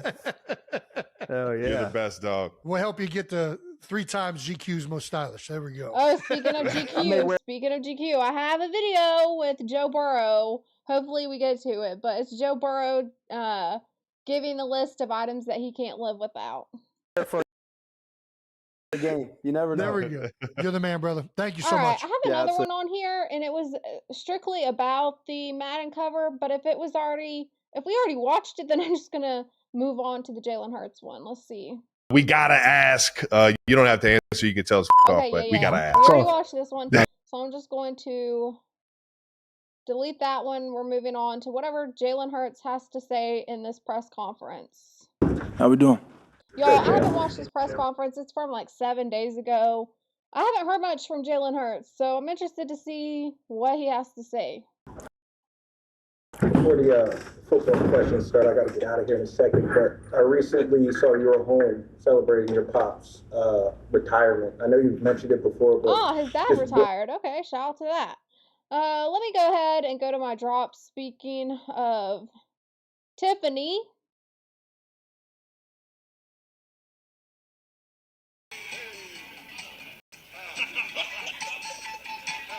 Shout out to you, Tiffany, and shout out to your average logical thinker on YouTube. Y'all go subscribe to her channel and subscribe to 3 a.m. as well. And D Money, even though he's a coleslaw hater. And Black Couch. Let's see, Mo, where you at?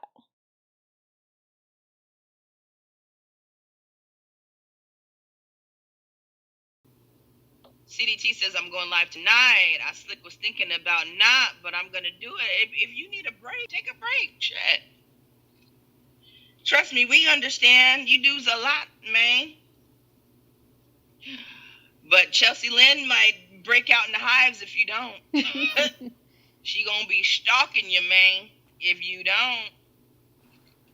So if you don't do it for nothing else, you better do it for the North Carolina. Shout out to your average logical thinker, Mo. How we doing? Before the football questions start, I got to get out of here in a second, but I recently saw you were home celebrating your pops. Yeah, Tiffany, I agree. When Jalen Hurts speaks, everyone listens. Now, of course, you're going to have some that probably hate him, don't like to hear a word he says, right? But for the most part, when he speaks, everyone listens. And I feel like, love him or hate him, you're still listening to him. You want to know what he has to say. They're looking for, is he going to say something like Nick Saban-ish? Like, what wisdom is he going to give out? They're listening to what he has to say. And that just, it baffles me because of the criticism he gets. Even though they're going to listen, they're still going to find a way to criticize him. Yeah, that's your QB. That's the QB right there. I know you've mentioned it before, but just how influential has he been in your career and meaningful as he coached you throughout your youth? Yeah, I mean, you know, for my father, he's meant everything to me, everything to my development. Just throughout this whole entire journey, being there. I think really the principles that he instilled into me, and not just myself, but the players that came before me, those are things that I carry along with me today. You know, the determination and resilience and, you know, work ethic and effort and, you know, doing something because you love to do it. And, you know, it's, I think I got a unique perspective to the game itself because I'm a coach's kid. And it's just a big blessing. It's a big blessing. I feel like it's really a gem. So, you know, what's interesting with what he had to say there is the fact that he said the players that came before him. So even before his father was coaching him, parenting him, thinking about the impact that his father had coaching other kids. I mean, you got to think that his father was able to get in a lot of practice before Jalen Hurts even came along. Like, it probably taught him great lessons of how to work with kids, be better with kids, how to communicate with kids, and it prepared him for parenting in a way. So, it's interesting. This man, I'm sorry, but I'm obsessed.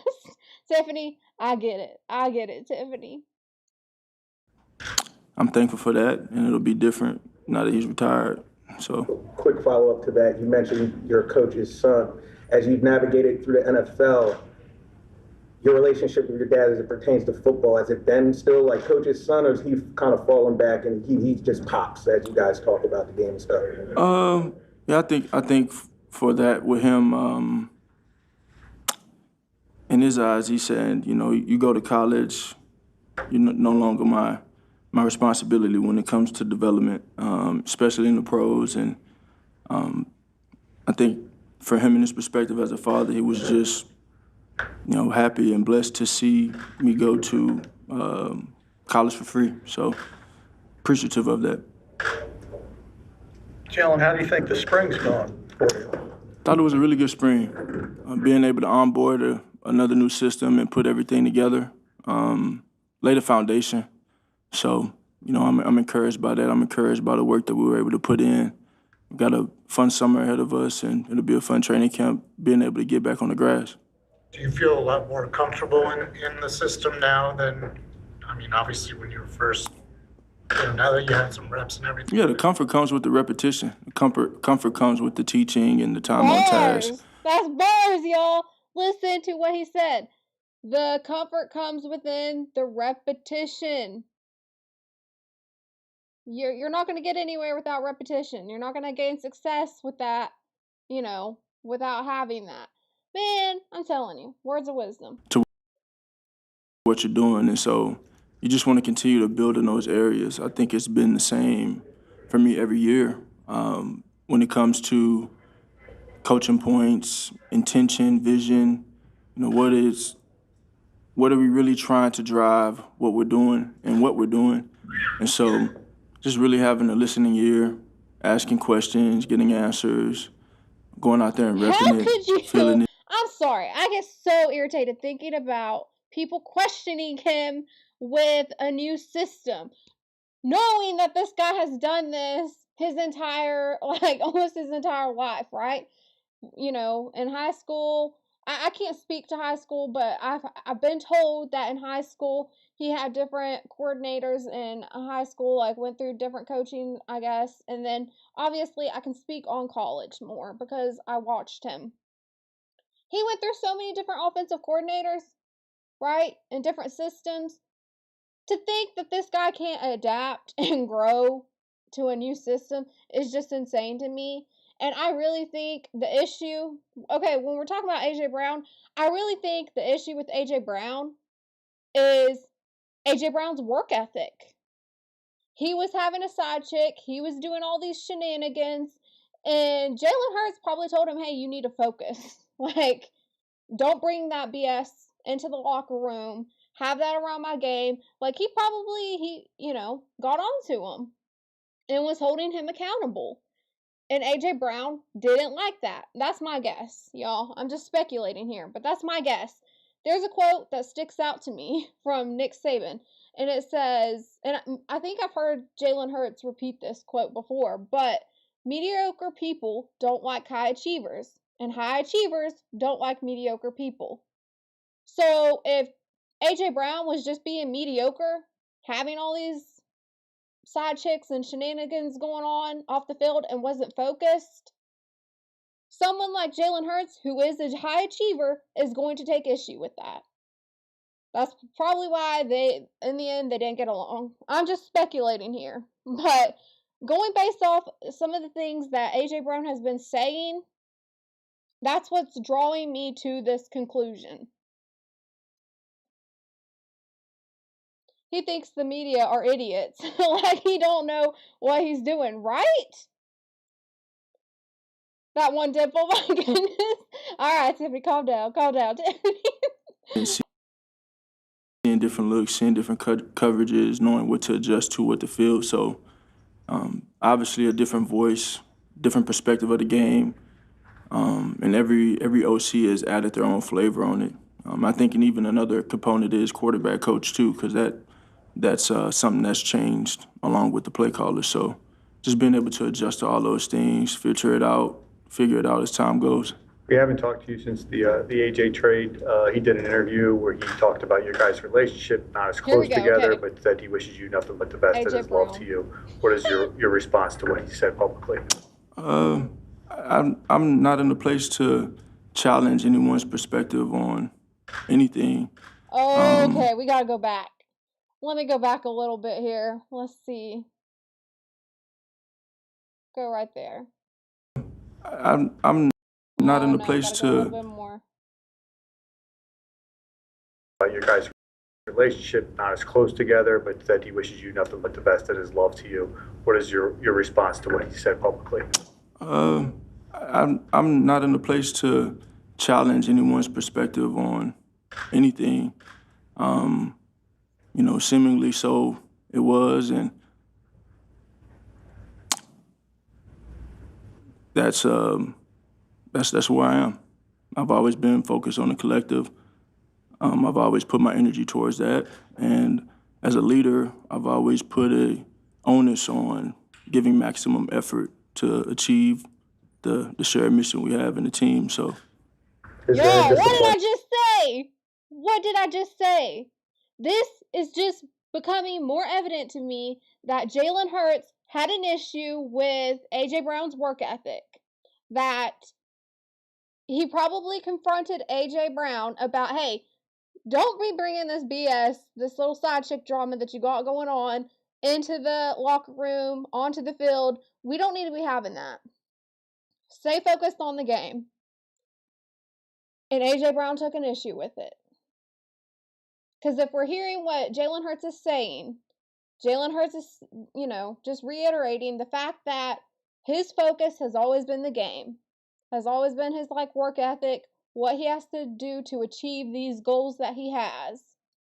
And I don't think A.J. Brown had the same focus. About the way his time here ended. You come into it and you have a sense of pride in, how it began, and definitely what we were able to accomplish, and the same thing that I said last time, nothing can take that away. So for the great things that we did, now it's time to focus on achieving great things with this new iteration of the team. Well mentioned the said. change in quarterback. Well said from Jalen Hurts. That's in the past. It's time to focus on what we have now.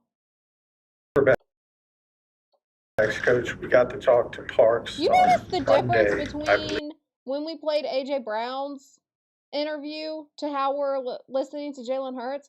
A.J. Brown will still go on talking about the Eagles.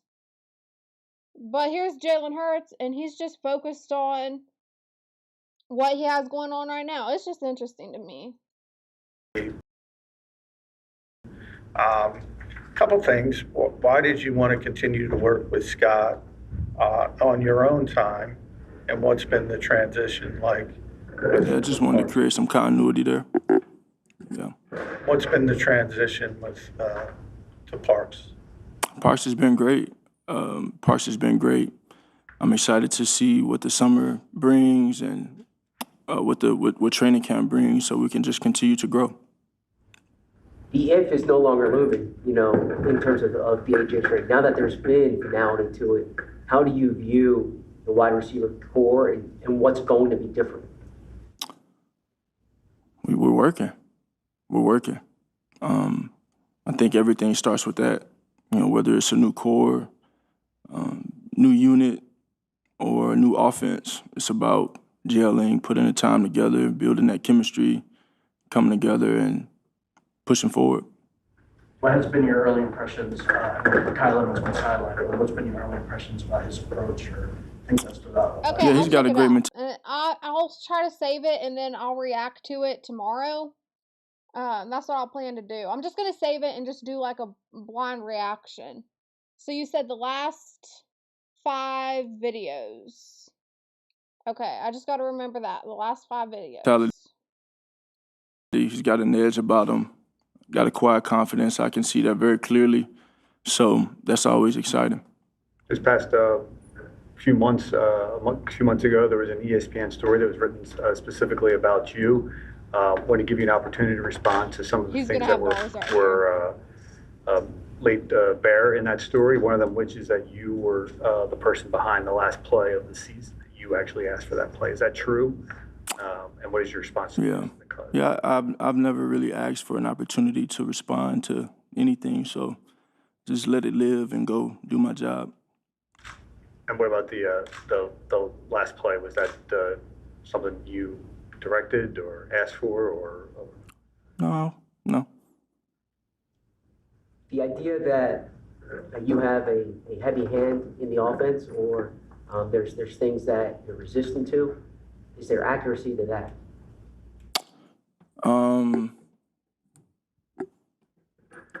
Resistance to what?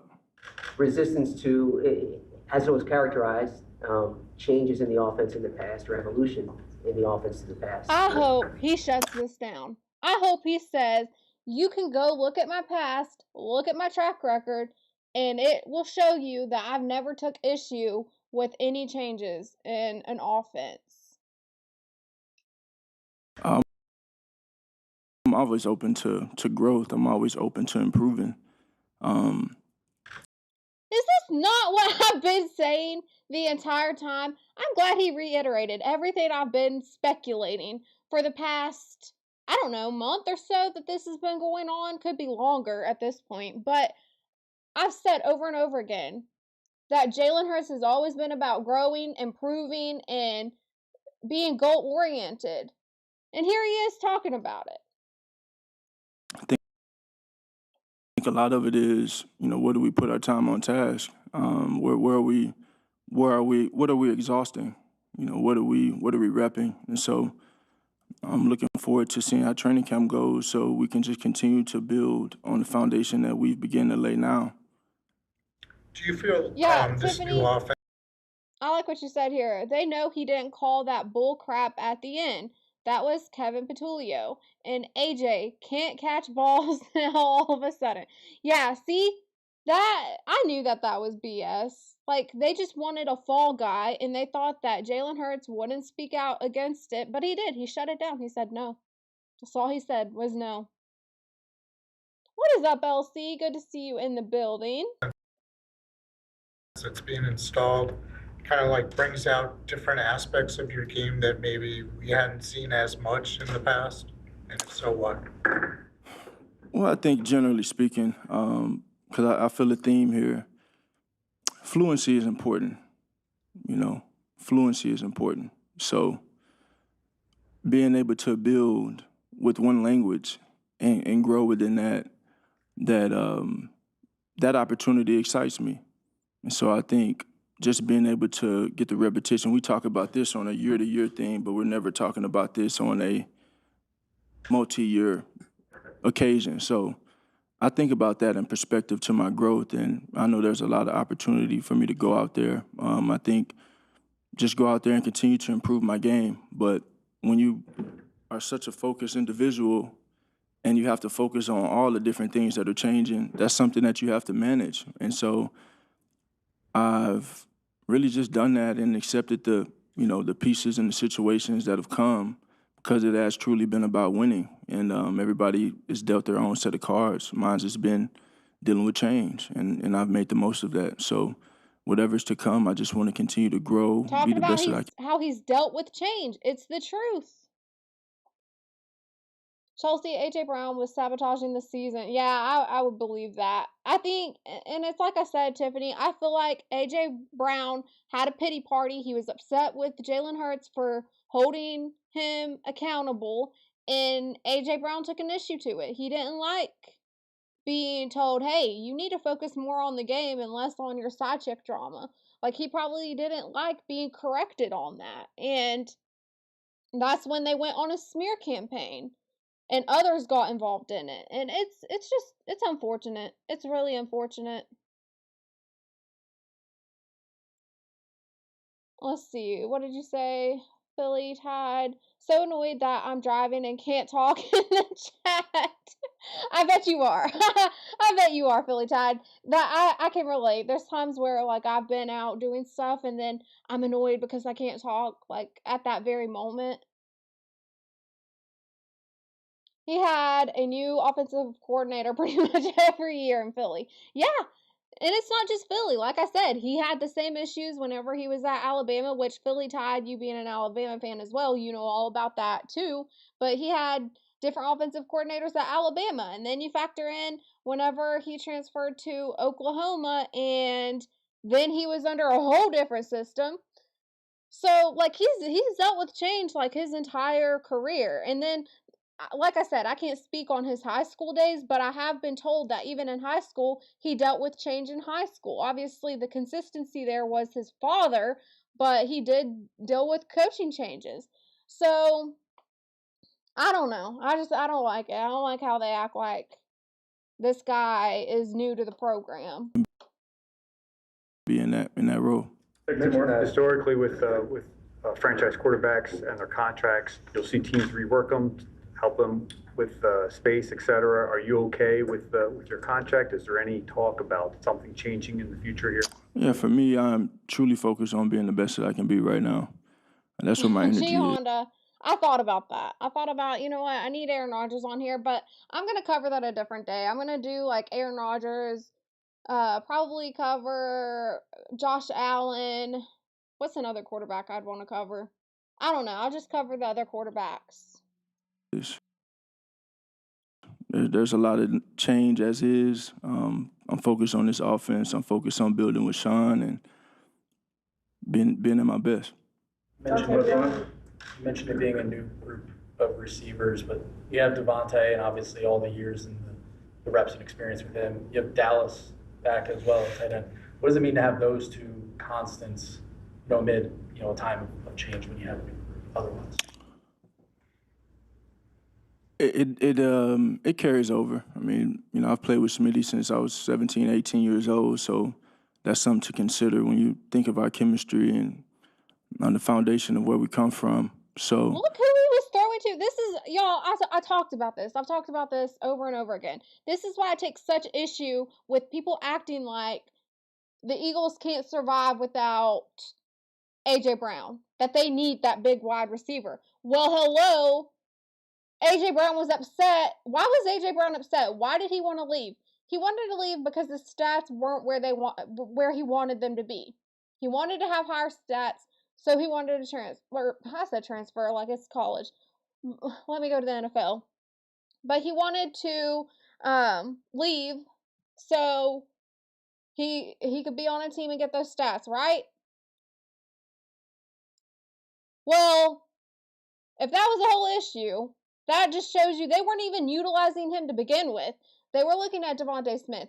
They were looking at their tight end. They were looking at Saquon Barkley, right? They weren't even utilizing A.J. Brown anyways. So what are we talking about? They kind of showed you last season that they can survive without A.J. Brown being incorporated in the game.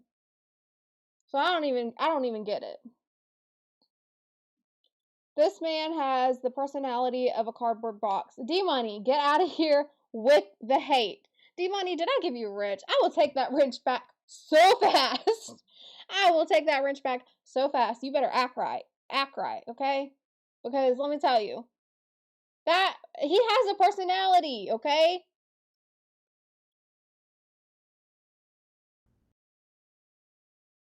I think having his presence has always been very valuable. I've always appreciated that. And I think, as he leads and as I lead, it's just about putting those things together and continue to improve given all the change that we have in front of us. Thanks, Joe. All right, there we go. There is Jalen Hurts. But you know what, D-Money? Thinking about your comment, let me go to Tiffany's drop. I'll show you he has a personality, okay?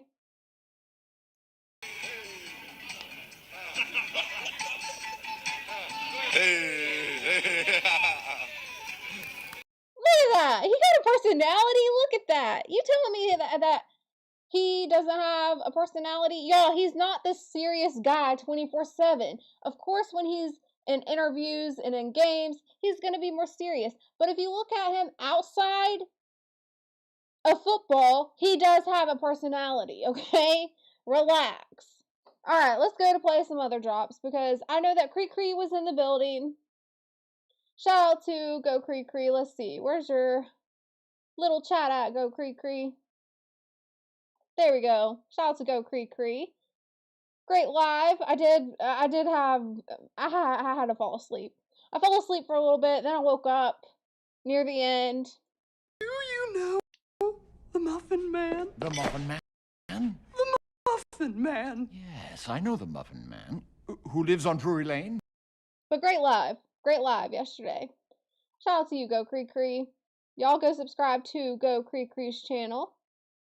Let's see. And G Honda. Let's play your drop, G Honda. Who the fuck could that be?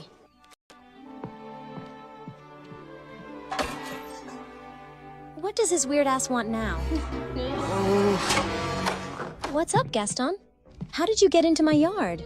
I climbed the fence, of course. You don't check your DM? I hit you up on Instagram last night. I sent you like 5 messages. I didn't see it. Where my hug at? I barely check my DM. I just be watching stories. You didn't watch mine. I always watch yours. Yeah, you be the first person to watch. I appreciate it. Shit, I gotta keep tabs on my boo. Take a load of this. Nice, right? Why is it so small? It's average and it works. I'm good. Oh my. You always fronting on me, Belle. Imagine that. How about I take you out to Applebee's? Let me think. You bitch. Just say yes. Shout out to you, G Honda. Alright, let me go down here. Let's see. That's not my drop. I'm not wide. Close enough. Close enough. How we doing? Alright, hold on, y'all. There we go. Alright, let's move on to Joe Burrow.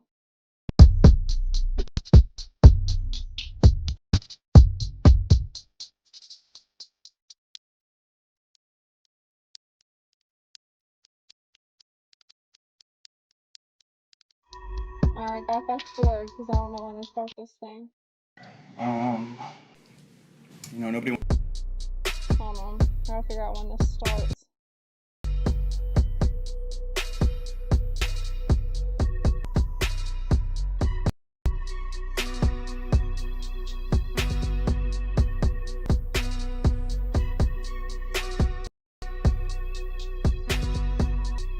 Come on. What the flip? Okay, here we go. You put in a lot of work these last couple of days. Okay, I wanted to say this. I am interested to see what Joe Burrow has to say because I did see a headline where he compared this Bengals team to his LSU year, where he won the national championship with LSU. So I'm interested to see what he has to say in this. What's kind of been about that? It's trying to get better, man. It's trying to get better. Nobody wants to get hurt in spring, so we're not doing a bunch of competitive reps. We're not. You're get 10 hating. reps Why of are y'all hating on 7. Jalen Hurts? This is ridiculous. On 7, and then a bunch of individuals. So I'm just out there trying to get better. Would you like to get maybe a little bit more? How would you like to balance that? Maybe. I always push for more, but now's certainly not the time for injuries. And if you do more competitive reps, that opens that up. So we'll get plenty of those in July, August. We can get better other ways. Joe, since we last talked to you, you've restructured your contract. Can you walk us through what that process was like and has it felt to you now for that to be done? Yeah, I think. I forgot they reconstructed his contract. It opened up some cap space, which is good for us, and I've been open about how I'm willing to do whatever they need me to do so that they can operate freely, and we'll continue doing that as needed. Katie said that y'all had conversations kind of about how you felt about things. How maybe were those this year compared to maybe previous offseasons, those conversations with the front office about what you wanted to see? Yeah, it's always open and honest. We got a great line of communication, and I think we're in a great spot. We filled just about every hole that we've had. Y'all talk about Jalen Hurts not having a personality. Well, here's Joe Burrow. He has the same type of tone, just answering the questions, and yet y'all are over here criticizing Jalen Hurts. Make that make sense. Brittle Burrow is crazy. I was gonna make a comment about Aaron Rodgers, but I won't.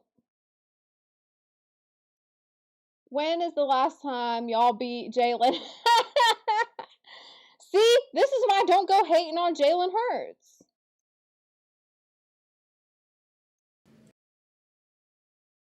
Operationally, we're improving. We're bringing in the right kind of people. I think, for the most part, getting to know the rookies, they fit into our culture and what we're trying to do here. So, we had a great offseason. How are you trying to get better? Every way imaginable, mind, body, soul. Just trying to improve myself and be there for my teammates and build team camaraderie. And obviously, I'm going to improve my individual skills and strength and speed, but trying to build that culture and that vibe in the locker room that you need to win a championship is just as important. Do you work more on focus as you get older? Like focus on what you need to worry about and what you don't need to worry about? Yeah, Be more specific. I think it's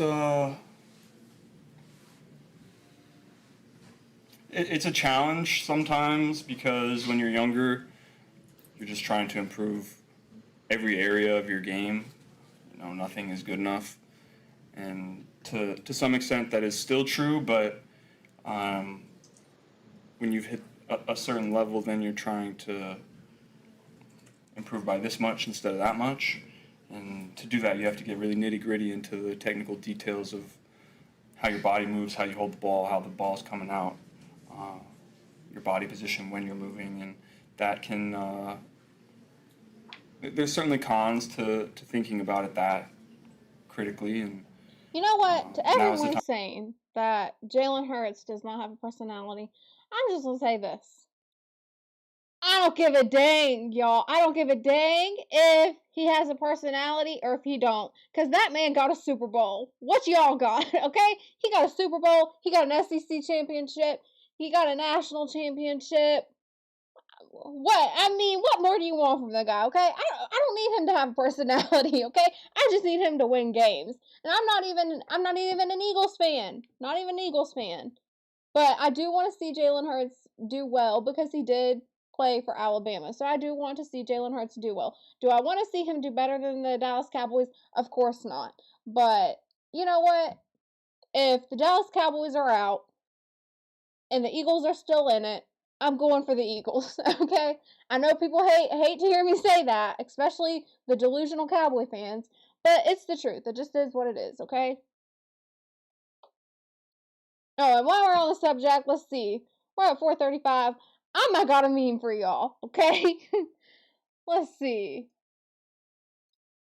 Hey, calm down. I don't like your tone. I don't like your tone. Let's take the decibels down a little bit. Hey.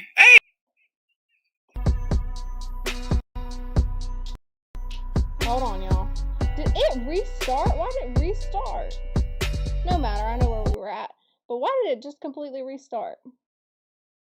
But I don't like y'all's tone talking about Jalen Hurts. Y'all need to take it down a few decimals. He got all the rings and still dry. Hey, he got a wedding ring. He got a SEC championship ring. He got a national championship ring. He got a Super Bowl ring. He don't need to have a personality. Which, I mean, y'all are saying he don't have a personality, but I promise you he does. I promise you the guy isn't serious 24/7. Just like Joe Burrow. Like, y'all are crazy. If you were judging an interview and making that his whole personality. You don't know him like that. Hush. Critically, and now is the time to do it, not August. So that's the rabbit hole I've gone down over the last 4 or 5 months, and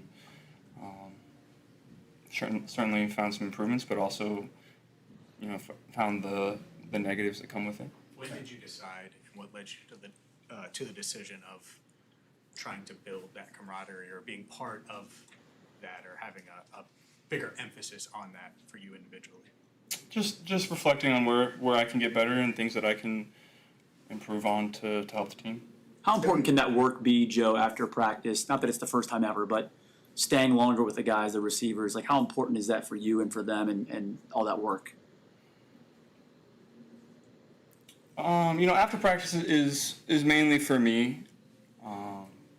All right, D-Money. Guys tip. I don't want to time you out. I don't want to take away your wrench. I don't want to time you out.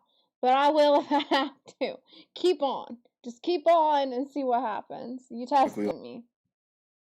Like to hang around and catch, but nobody's running routes after practice, mainly just spot catching. Guys will run a couple routes here and there that maybe the rep in practice wasn't exactly what we wanted against that look of the defense, and so we'll talk about it and then, run one or two. But for the most part, that's for me, thinking about my motion, thinking about how I can improve throwing the football. I think you've been doing that after every practice, at least that I've attended, and a lot of them have been deep balls. Are you like varying the arc and how you're throwing them? It seemed like you're experimenting a little bit. Yeah, that's warm-ups after practice. That's what I'm doing. I'm experimenting with a lot of different things. Sometimes it might not look pretty because I'm trying a lot of new things and seeing how it works, trial and error. That's the only way that you can get better. And so after practice, that's my time. How you view team chemistry maybe changed or shifted as you went from last year to this year? Going back to the earlier question, how do you feel like you view team chemistry now maybe differently than you did maybe before? I just think early in my career, it was a lot easier. We had a really young team. A lot of us had come in together and been through it together. Now we have... Philly Tide, you're hilarious. Dang, I didn't know my QB needed to put on a show on and off the field. Right? Like, why does that even matter? Like, so what? If he didn't have a personality, I'm not saying he don't, but even if he didn't have a personality, why does that matter? Why do we care? You don't want him to do a dance or something? Hey, Philly Tide, I just showed Jalen Hurts dancing, and still yet they're not satisfied. They're gonna critique something. They're always gonna find something wrong with them. So many varying ages on the team from guys that we're counting on, and we brought in some veterans too. That certainly has made it easier. But building trust between a 21-year-old first-year player and a 31, 32-year-old 9-10-year vet, that's a difficult task, and the job of the quarterback to try to bridge those gaps where you can, and that's something I've focused on. I think if you want to be a championship caliber team, then you have to build those relationships and build that trust. So you can have hard conversations about things that are going on the field as well as off. I didn't realize Joe Burrow was 29. Concussion sleeve on your leg. Are you dealing with any injuries, and how do you feel right now as far as like physical health? Yeah, I feel great. Obviously, some days are better than others. I've been through a lot, so some days are going to be a little stiff and sore. So you try to find ways that make it feel better. When you were younger, first couple of years in the league, how do you think that you earned that trust that you were talking about? How do you think you earned that trust from the older guys around? Just with my work, and then eventually with my play. That's D-Money, here you go. I just don't want the man to put me to sleep during a press conference. I don't think I'm asking for too much. So what do you want him to do? I ain't gonna lie to y'all. The way Joe Burrow is speaking right now, I'm finding kind of dull. I found more entertainment in what Jalen Hurts was saying. Maybe it's the way Jalen Hurts talks. I don't know. I like Jalen Hurts' voice. I like that Texas, black Southern accent. I'm a fan of that, okay? That got a chokehold on me, okay? Can't lie. But I mean, this right here, like, which do you find more interesting? Do you find the Jalen Hurts one more interesting, or are you finding Joe Burrow right now more interesting? It's a press conference. Like, I mean, what are you expecting? They're just talking.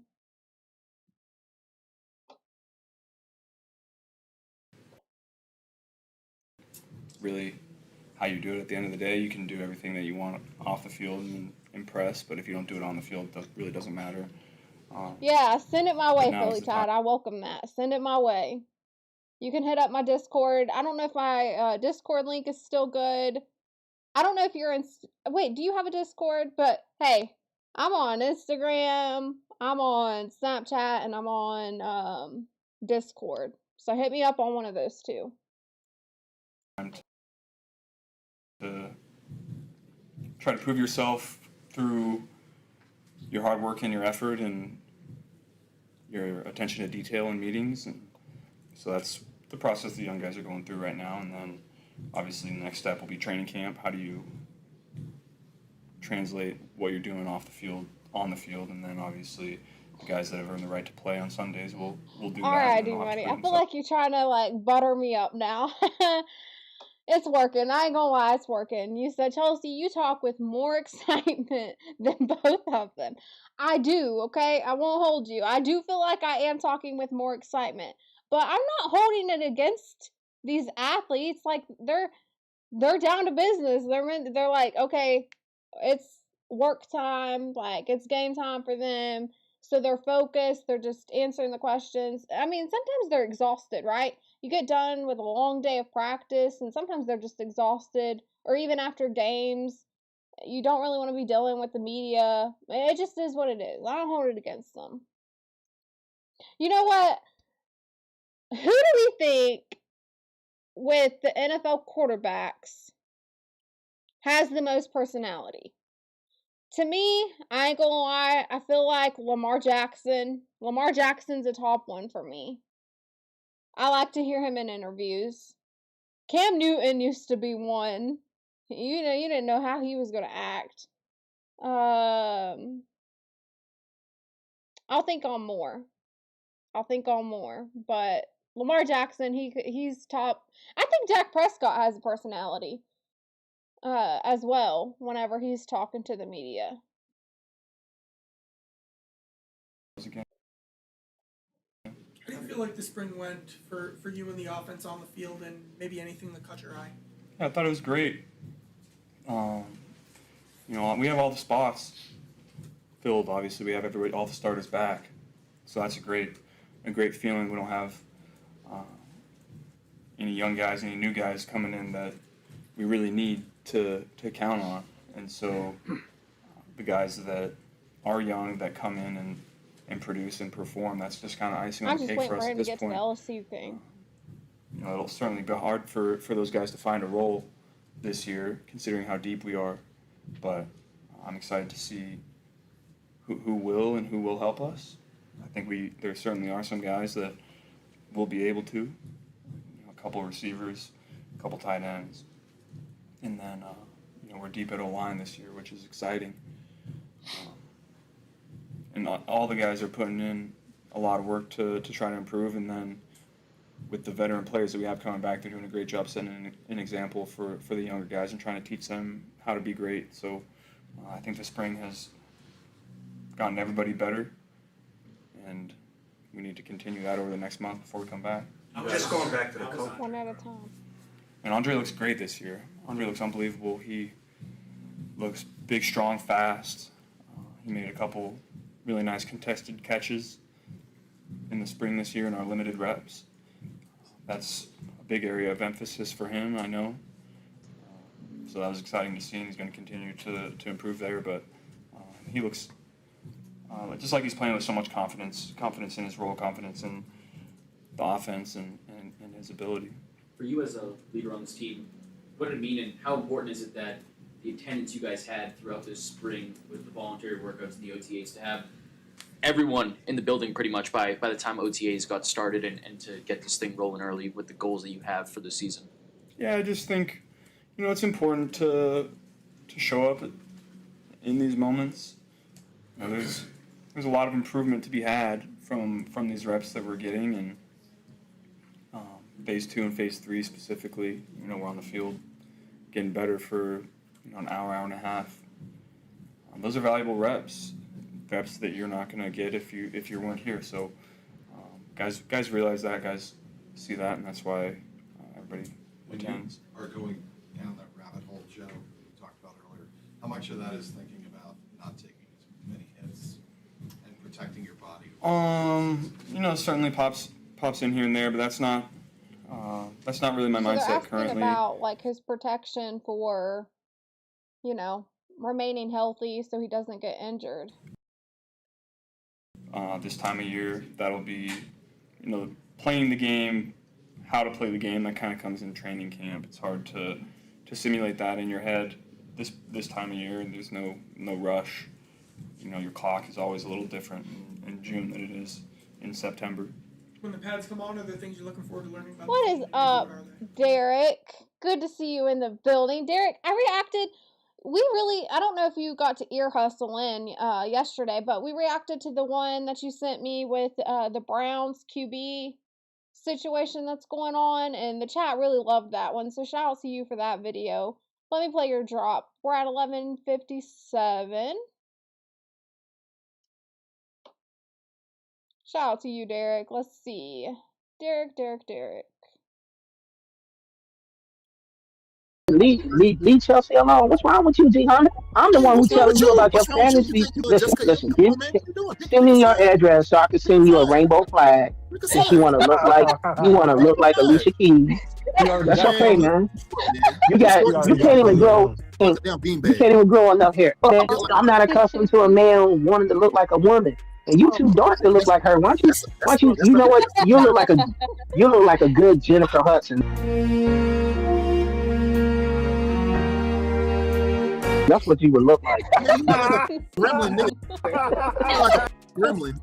He had us hollering, y'all. He had us hollered when he came out with that. You look like a good Jennifer Hudson. Oh, man. Shout out to you, Derek. Alright, we gotta go back to where we were at. 11. I just want to get to the part where he says that this Bengals team is like LSU. I just want to hear what all transpired with that. How to play the game, that kind of comes in training. Yeah, It's hard G-Honda, leave me alone. to simulate that in your head. This time of year, there's no rush. You know, your clock is always a little different in June than it is in September. When the pads come on, are there things you're looking forward to learning about the team, and maybe what are they? You know what, Derek? I wouldn't be mad at it. I wouldn't be mad if, obviously I want the Cowboys to win, but y'all know I'm a realistic Dallas Cowboys fan. I just say I believe it when I see it. I never say we go into the Super Bowl every year. But if Dallas is out and the Bengals are still in it, I'm going to go for the Bengals. I like Joe Burrow. I think they made great changes for this season. So I can't wait to see what the Bengals have. Excited to see the Eagles and excited to see the Ravens. I'm also excited to see the Steelers. I won't lie. Excited to see Aaron Rodgers' last year. Yeah, those are the teams that I'm going to be watching. What's up, LY? Good to see you in the building. We'll see who's going to step up, and especially on defense, we'll see. Excited to see how that new look defensive line feels in the pocket. It's been fun to watch the communication of the defense in these walkthroughs that we've had. Who's going to be vocal, who's going to step up into that leadership role. That's a lot of question marks, but we're going to set out to answer them. This gap between minicamp and training camp, how do you approach the next 5 or so weeks? Yeah, take a little break, and then once July hits, ramp it back up into the ramp up before training camp. The next 2 weeks, still be working out, but certainly not anything crazy, and then ramp it up in July. Joe, you guys have talked a lot about.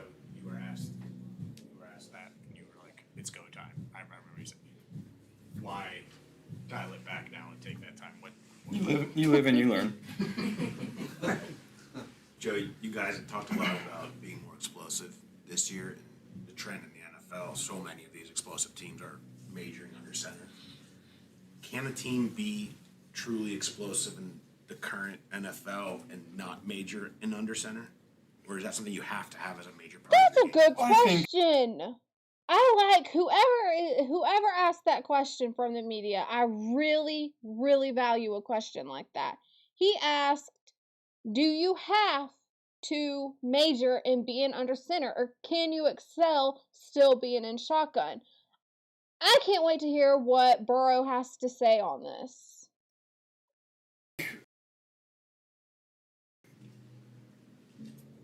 If you're going to be a gun team, you're going to get certain defenses, and teams inherently are going to be more worried about the pass against us and try to take that away, because that's what we're great at, and teams know what we like to do and that we're really good at it. So, trying to find ways to be explosive in the run game, and then try to find some things off of that can get us a couple easy explosives. And we're committed to that. Our coaching staff has done a great job this offseason of putting a plan together to try to execute that. So I'm excited to see how it works out, but I'm always ready to drop back 65 times and make it work Drop too. back 65 times and make it work.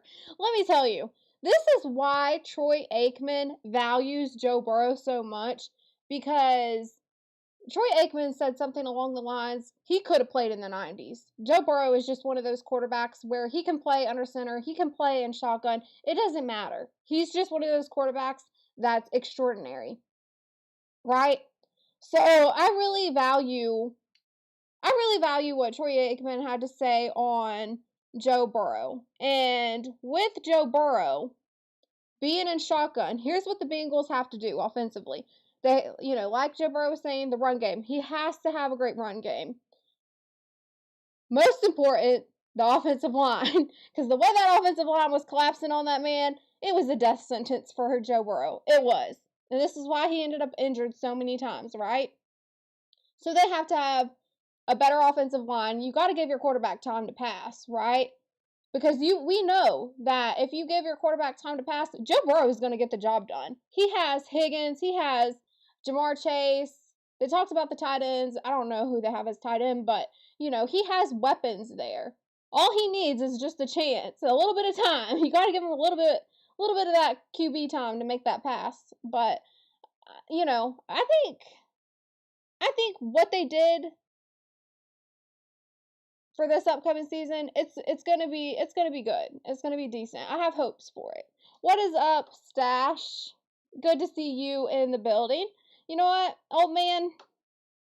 I'm glad you're here, because you gave me a really nice compliment the other day. That made my day. I ain't gonna lie. It made me cry a little bit, because that was really nice of you to say that I influenced you in some type of way, or had a positive impact, with my style, with how I had the layout. Inspired. That's the word I'm looking for. That I inspired you in some type of way. That was a really sweet compliment. Yeah. I know why you laughing, because the old man. But I mean, what is it about that? Obviously, it's your specialty, and you guys have Jamar and T, obviously. But what is it about that why you guys feel like it's just always been where you guys have leaned to just doing that rather than sprinkling in more of the under center? It's what's been effective. It's been, we were heavy under center in 2020, 2021. That worked out well for us, but then we were so explosive that we stopped getting the defenses that the under center runs and the under center play actions were built for.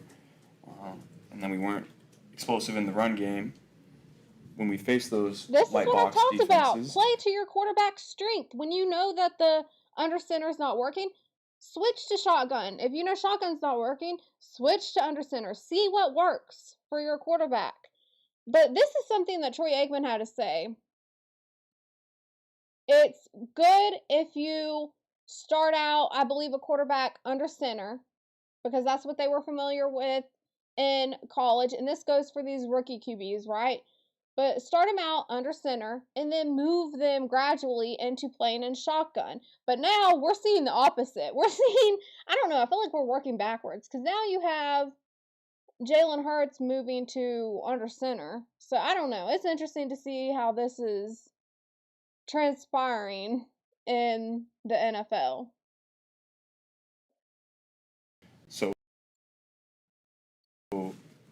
then we transitioned to a gun team, and our run game became our RPOs and our quick game, basically, and the run game was kind of icing on the cake because of that. That was effective for a couple years, and then around 2024, we got so good at just picking people apart underneath and marching the ball down the field that we started getting some more of the 2021 defenses. And so now we have to get back to making people pay for playing that way against us, and that'll in turn then create that cycle again where we're explosive, and then teams play a certain kind of defense, and then we'll be better equipped this time to be explosive in the run game to try to take advantage of that. Is it hard to look at trends around the league because you guys are so different than almost all teams? Like to say, yeah, well, teams are doing it this way, but yeah, they don't Ooh, have I what like we this have. question. Talking about the trends, we're seeing the trend of it being under center now, right? Because you have the Eagles moving to under center.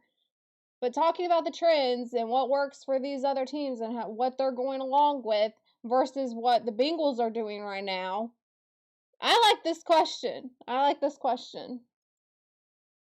it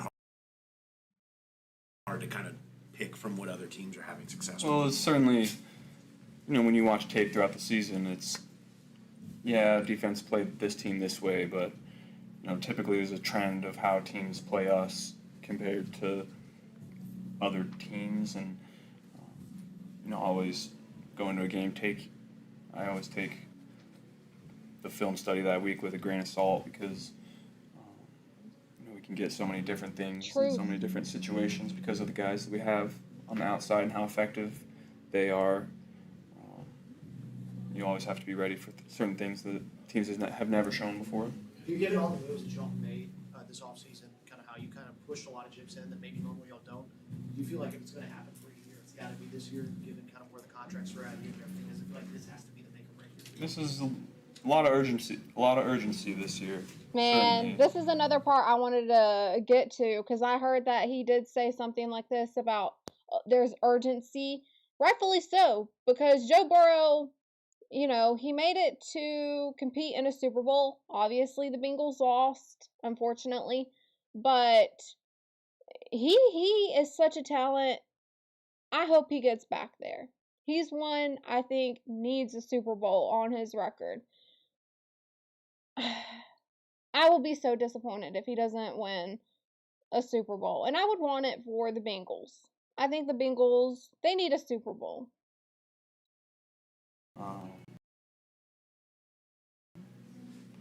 We have everything we need.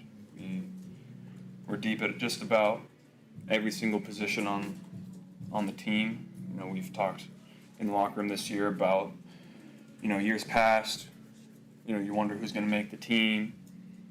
And it was top heavy, and you wonder about the bottom guys. And this year, it's guys that were once that top level that were, they're on the team for sure. Now, there's a lot of competition at those spots on the, 53, 54, 55 at the end of that list. So this is the first year that is really the case, in my opinion, and it's an exciting place to be when you have too many good players. That's a great problem to have.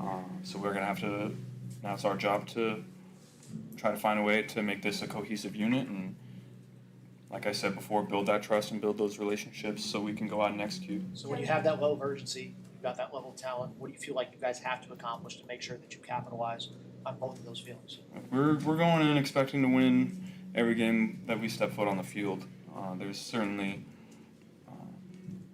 obviously, you want to win a Super Bowl, and that's certainly the plan. But you got to take it one day at a time, 1 week at a time, and I'm excited for the journey. You say we've got everything we need. We've got everything we need. You talk about the things that are in place right now, the competition that exists. Is there any added level of pressure that comes with understanding what you have here in the building? I hope so. I think that's great. Put pressure on guys. I love it. I thrive in it. We'll find out who else does. Shout out to you, Pooh Man. He said, replay crew activated. Have a great show, everyone. I appreciate that, Pooh Man. Thank you. I know that we have the kind of people that want to be in that spot. I want everybody talking about the Bengals. I want everybody talking about what I'm saying in my press conferences. And is he, you go back and watch what I said before 2019 season at LSU. I feel very similarly about this team. I'm so excited to There get it started. is. This was what I was waiting for. This was the whole thing that I was waiting for. So he said, going back to what he said, like with his LSU 2019 team, whenever he won the national championship, he's saying that he feels confident that this is the same type of caliber team with the Bengals right now. I think that's an interesting comment. That's a very bold comment to make early on. And get moving, and I wish we would ramp this right into training camp so we can continue to improve. Because I feel like, there's so much greatness that we're going to be able to achieve this year. I'm just excited to get going. So he feels that they have greatness on the team to achieve big goals. Obviously, you got to take it one game at a time, but this is very, bold statement from Joe Burrow, in my opinion, this early on. But I hope that's the case. I really do. I hope the Bengals do have a good team because, like I said, Joe Burrow, he's such a talent. He's one of the quarterbacks I feel like that needs a Super Bowl on his resume. All right, moving on. That's all I wanted to hear. I just wanted to hear him speak on the LSU part. Let's see, Lamar Jackson. I hope it's not one of those. Okay, here we go. Definitely loyal offense. Where do you feel kind of your comfort level is in the new offense? I believe I took a lot of strides in the right direction this past week. It's a different system that I'm accustomed to being in, and I feel like it's going to be a lot of explosiveness going on this year because the way Dak calls plays and his creativity with his mind and how detailed he is, it's like mind-blowing. So I'm excited. Do you think this year feel different than maybe your previous? So far, yeah. So far. In what way? Just by like what I'm seeing out on the field. A lot of space, and like I said, I feel like it's gonna be a lot of big plays this year. Ooh, that's interesting. Seen in a bunch of playbooks, you've seen a lot of different styles. Are you in a good place in your career to kind of be challenged again? I mean, is there something invigorating about being a vet, but also just having the newness that kind of challenges you again? Oh, well, I'll say I'm being challenged right now. It's a new system, a lot of terminology within this system. Nothing really transitioned over from the last system just like before, because we had certain things. When we was with Monkey, we brought some things over from Zero system. I definitely feel like he's being challenged, like being in a new system. But I don't know if he gets challenged as much as I've seen Jalen Hurts be challenged. I've seen so many questions brought up about Jalen Hurts. That man has been really challenged about how he plays, which I disagree with. I don't think that if anyone should not merit that type of criticism, it's Jalen Hurts. What I was comfortable with, what a lot of guys were comfortable with, but in this system it's different. It's all deck, and I feel like everybody's hands-on. We dialed in. Lamar, within those lines, 9 years in, you've been through 9 years, success, everything in between. What does legacy mean to you now compared to when you first entered the NFL? That's a good question. I really don't have an answer for that question. I was not expecting that. I really don't think about the league for 9 years. That don't seem real. My legacy. I just try to be the best player I can be. Keeping God first and doing what I love Lamar can Jackson. do. That man loves Jesus. He loves him some Jesus, let me tell you. If you go to his Twitter, it's all about Jesus. I mean, I've never seen a quarterback like that.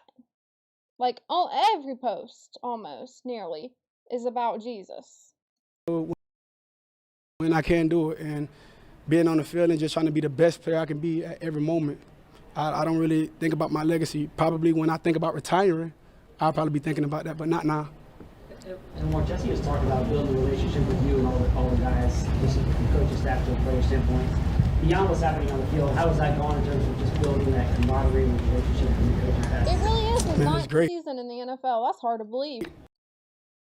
I feel like our coaches is like one of us in a sense, because we had, Coach Jesse here back like 2018, stuff like that early on. And he was like, he wasn't new. It was new to me, but he wasn't really new. But I really didn't see him much, but now I'm seeing him every day, and then like how he coaching and how how on point he is with the schematics of the defense. It's like, bro, it's awesome to have. It's awesome to have this feeling right now. Every time you've gone up against the Browns in your career, you always talk highly of Myles Garrett. What was kind of your reaction seeing him leave the division? I'm like, yes. I'm gonna see him too. But then we got the other guy from the like he good too, so man, shouts out to him, shouts out to Myles, congratulations on that. But yes, that's awesome. Lamar, it seems like there's been a lot of hyper focus on attention to detail, like little things. We saw Declan, even how you guys form huddles and direction. He cursed me out yesterday. Might be pointing. He cursed me out yesterday. So, right. I think Lamar Jackson has the better personality. Like, there's more personality to Lamar Jackson compared to Joe Burrow and Jalen Hurts. How are you finding that, and what do you kind of take away from that? I love the coaching. I'm a coachable player. Sometimes he see things that I don't see. Sometimes I see things that he might have not thought of, and it's just great to have we piggyback off of each other. It's great, and I feel like we need that. We need things like that. Does it seem unusual? I mean, you're going into year 9, and here's hey, tighten up the huddle this way, point your toe that way. Like, it's football.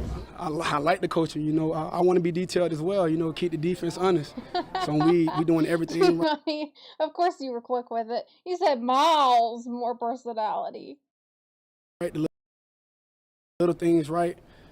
Defense don't know what we're doing, what we're capable of on offense any given play. And with the type of coach that Declan is bringing, that I believe he's bringing, like the sky's the limit.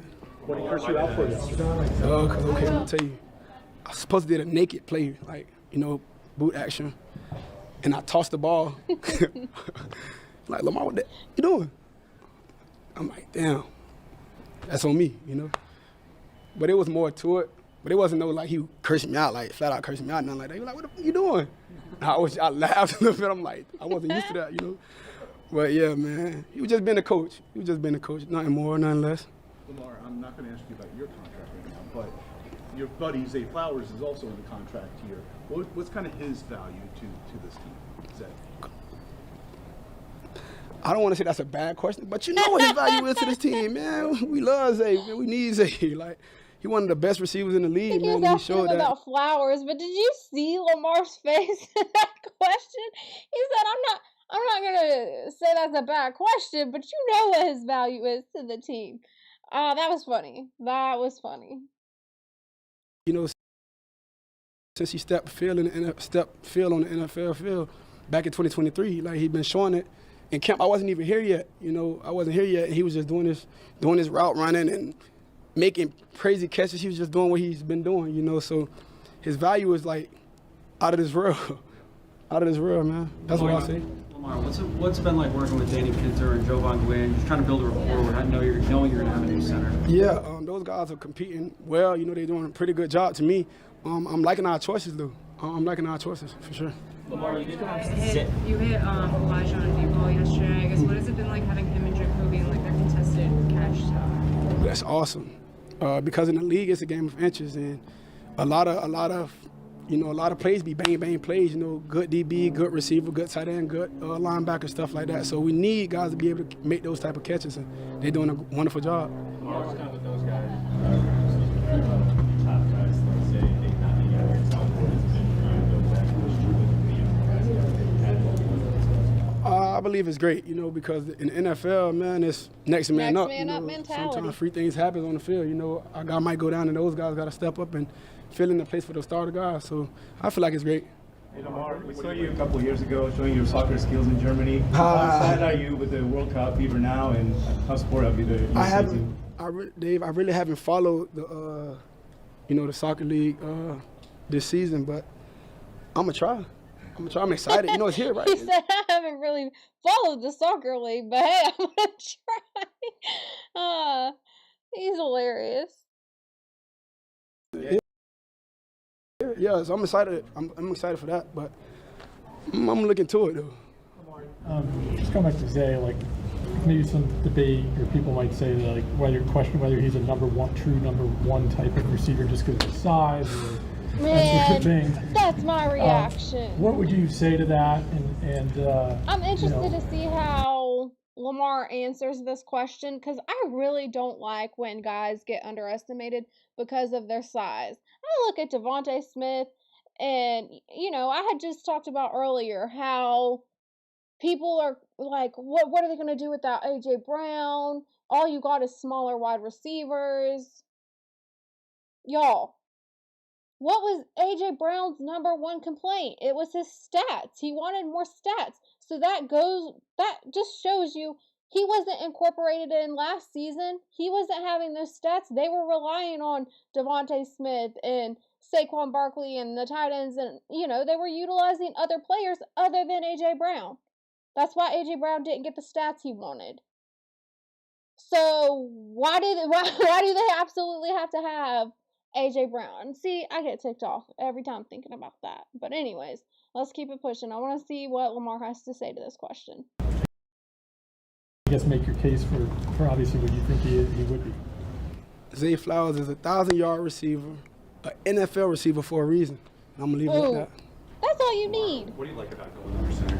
There's a reason why they made it to the pros. To act like smaller wide receivers are, I don't know, pieces of scrap. It's ridiculous. I don't know. It really don't matter to me. I can be under center, shotgun, pistol.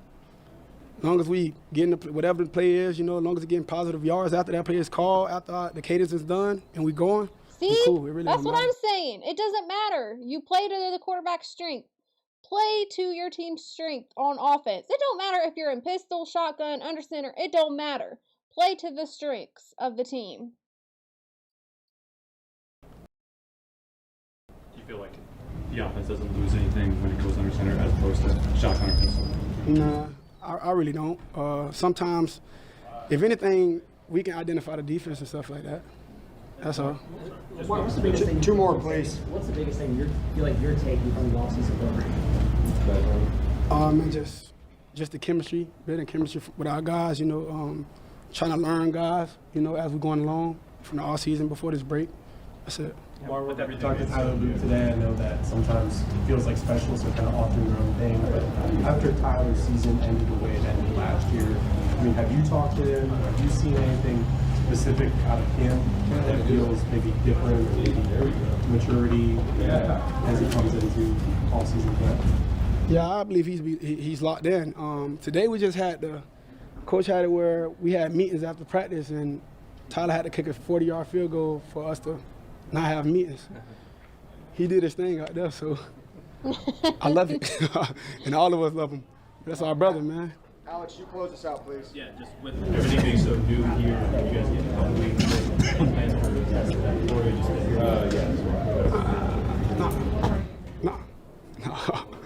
No plans. Good. All right. Thank you, Lamar. All right, y'all. Yeah, Lamar, see, this is why I said Lamar, if I had to put him on a list for quarterbacks who have more personality in interviews, this is why I said Lamar is top of the list for me. He definitely has more personality in interviews. But I would argue that Dak Prescott is right there with him. When you get to year 11 of this stuff, and it's like, how do you find a motivation, or like, okay, this is still an important time of year?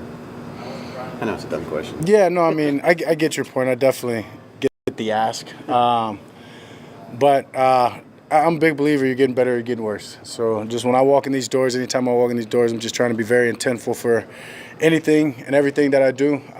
Obviously, as you said, being this far in, not only just me, obviously leading the other guys, making sure they understand just how valuable these reps are, how valuable it is, just us getting to be around each other this time of the year, invest in each other, investing in our brotherhood and the culture and everything that we're trying to build. This is the time of the year that we're going to get to hang around outside of the facility together the most. So when I come in, it's just that. It's enjoying the guys in the locker room. It's getting to really know, obviously, all the new guys, the young rookies, while building a culture and a brotherhood. And then anytime we're in the weight room meetings, it's the same old, just being intentful, making sure that I'm getting better. And in every July babies. He's older than me, though. But me and Dak are both July babies. He's an old man, like Stash Cash. aspect and with whatever at that moment. Even though he's not here, they said you've had some throwing sessions with George. How have those throwing sessions been? Yeah, I mean, they were early in the offseason, but they were great. George is George. He's great. He's awesome. The personality, excitement, his energy was consistent as it's been. Those times that I got to throw with him, and honestly, just even communicating with him through phone. I would say that George is more consistent than CeeDee Lamb. Y'all know I showed you all the chart. Y'all, CeeDee Lamb should be questioned. He's up for question this season to me because only 3 touchdowns last season.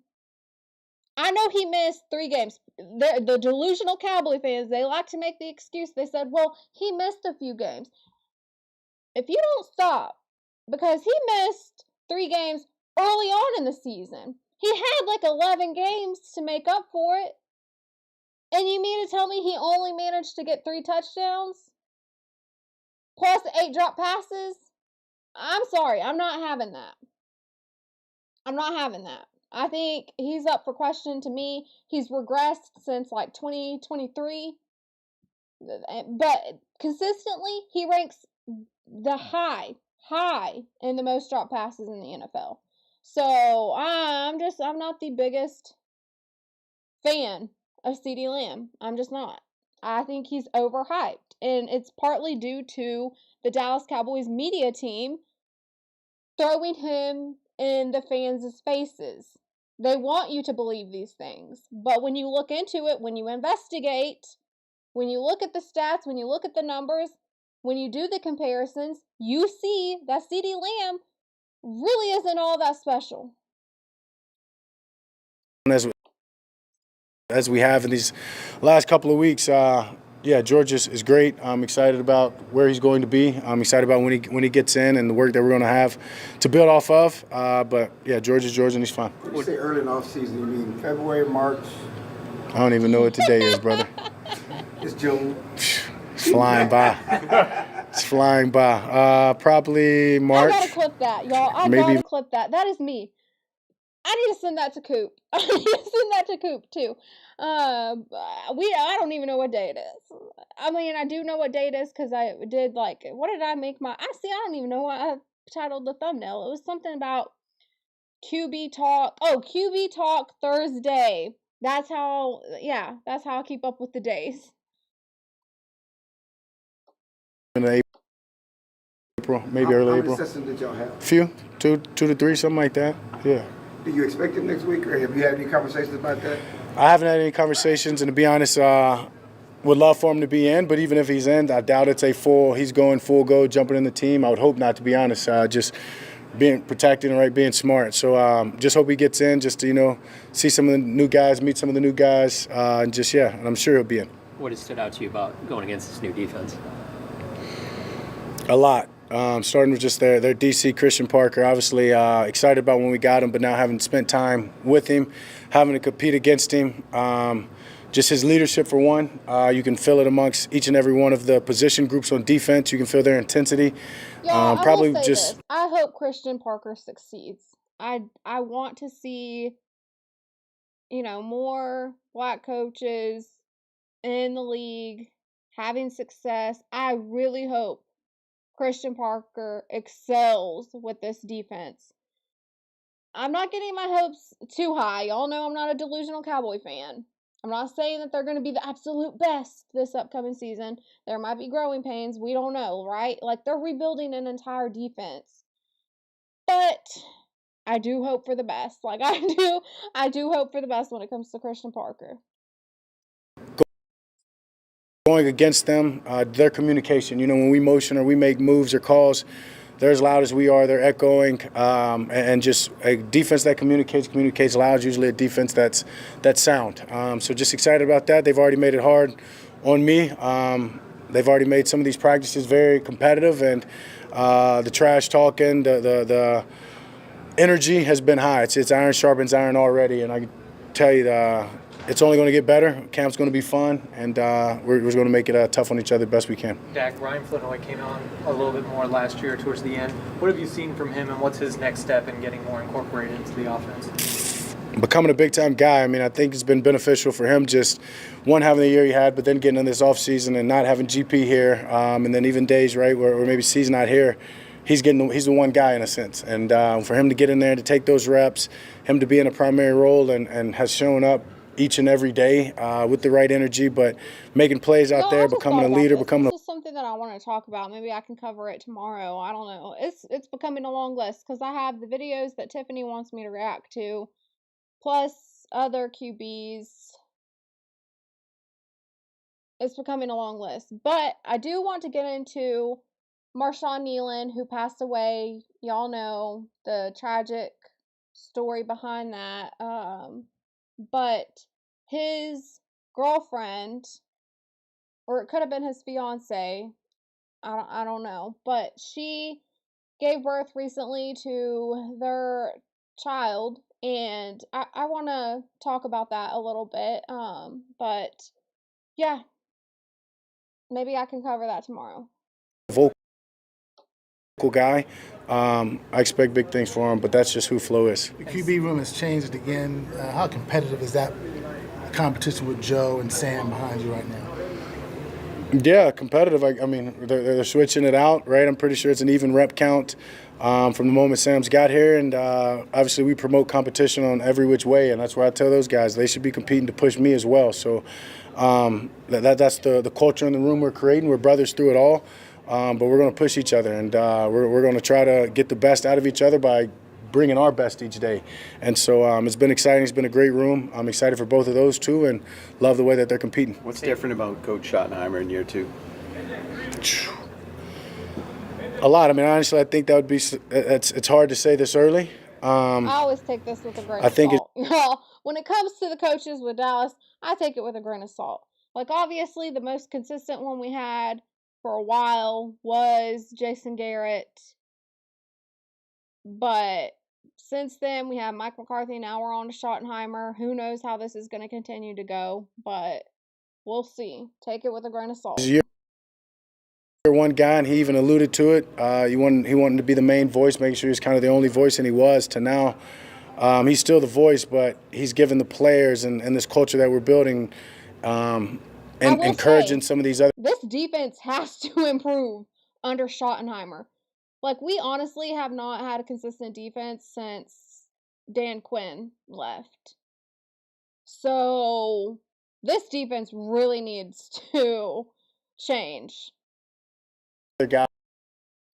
Guys, these leaders to step up and creating more leaders and more on a more ownership, I guess you can say, like from the players, and we're filling that, whether it be our leadership council, whether it just be in our individual rooms.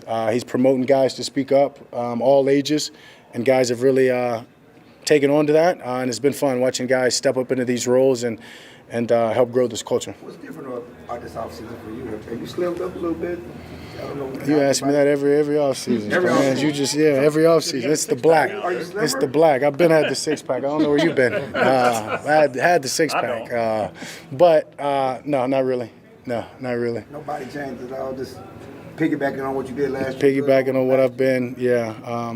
Stress may help lose a little weight here and there, but we're good. You opened that door. I'm just kidding. Stress might have caused him to lose a little bit of weight. Obviously, I did see where they were speculating something about this having to do with the wedding being called off for him and Sarah. But him and Sarah are getting along. They have, like, I guess, a mutual custody agreement. They were recently together at one of their kids' birthday parties and, photographed together. Also, like, they would share each other's stuff on Instagram still. They're still friends on Instagram. So, it's interesting. It's going to be interesting this upcoming season. it right there. We can't ask. Getting better or you're getting worse. What are you working on to get better on the field? You had a great year last year. Yeah, I mean, one thing that just jumps out is the footwork. Obviously, last year was I added some drops into the game, some whether it be play actions or whether it just be. I wasn't expecting Dak Prescott to say footwork is where he needs to improve. I wasn't expecting that because whenever I watch Dak Prescott, I feel like his footwork is actually great. So I wasn't expecting that. Whenever he drops back, he's really clean with it. I wasn't expecting him to say footwork. More 5-step from the gun. So just going in a year 2 in that, trying to make sure that's not even a thought process, that my footwork is just second nature. Into the gun. I'm going to look into this because I get what he means by like having it be second nature. Like you want to be able to drop back, not have to check your feet, look down, like, but to me, like I said, I just thought Dak Prescott looked clean with it. But I'm going to look into it. I'm going to watch, that makes me want, y'all know I was going to say a bad word, but I don't want to say it like that. But I'm obsessed with watching game footage. So I'll most likely go back and pay attention to his footwork. Let's see what you said, Philly Tide. Wedding ring or Super Bowl ring? Dak is going to choke it away. Sorry, Chelsea. No, I'm not mad at it. I don't put that on Dak Prescott. I put that on Jerry Jones. I think Dak Prescott is a talent, and I've said this consistently. If Dak Prescott had been on any other team, I think he would have probably had a chance at a Super Bowl. Better than what he got at Dallas Cowboys, right? Because it doesn't matter what they do. There's always pieces missing. There's always something missing to not help a quarterback achieve success. So whether that be the running back position, the tight end situation, offensive line, whatever. Like consistently, we all know consistently the defense has been an issue. The best defense we had was when Dan Quinn was there. But it's always been something, and it falls back to me on the general manager and the owner, which is unfortunately both Jerry Jones. I don't know. I just don't even know where to even begin. I would start with Jerry Jones, though, because he's the one that still wants the player personnel decisions and wanting to be involved. He just makes it a circus. But Dak Prescott, he's a talent. It's just unfortunate that it's so many wasted years, I feel like, at the Cowboys. I love Jerry Jones. I bet you love Jerry Jones. I bet you do love Jerry Jones because he consistently helps the Dallas Cowboys not to achieve success since that departure with Jimmy Johnson. I hope he outlives me for real. And I'm 28. Oh, you a young one. You a young one, Philly Tide. I'm going to be 32. Let's see. I'll be 32 in July. I almost forgot my birthday. July 13th is my birthday, but I'll be 32. Just little nuances in that. Just trying to get better, whether it's turning my toe here or there or keeping my base a little bit wider. Always just trying to push the envelope. What excites you about Jaden Blue? Yeah, obviously a guy that came on last year that had some moments, some flashes, but a young guy that's very, very talented. He's growing. His ears are open. He's listening. And you get the ball in his hand with his speed, with his ability to make people miss. It can be fun. So we just got to find ways to do that. Dak Sam has Hey, talked shout out about to how that. he kind of looked up to you growing up. He said I thought we were the same age. Well, thank you for that compliment. I appreciate that.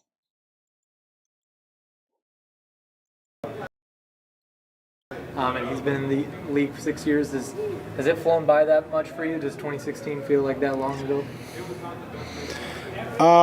Kind of both. It feels like yesterday at times, and then we're watching cut-ups or clips from, maybe plays back then, and I look at myself and realize, like, the way I even look to Clarence's point or the way that I'm playing the game, it feels like a long time ago from that standpoint. And so As I was saying, I'm just trying to be intentful every time that I come in here and making sure I give all these young guys every lesson that I've learned on and off the field to make sure that they can get through them as they come up in their life faster.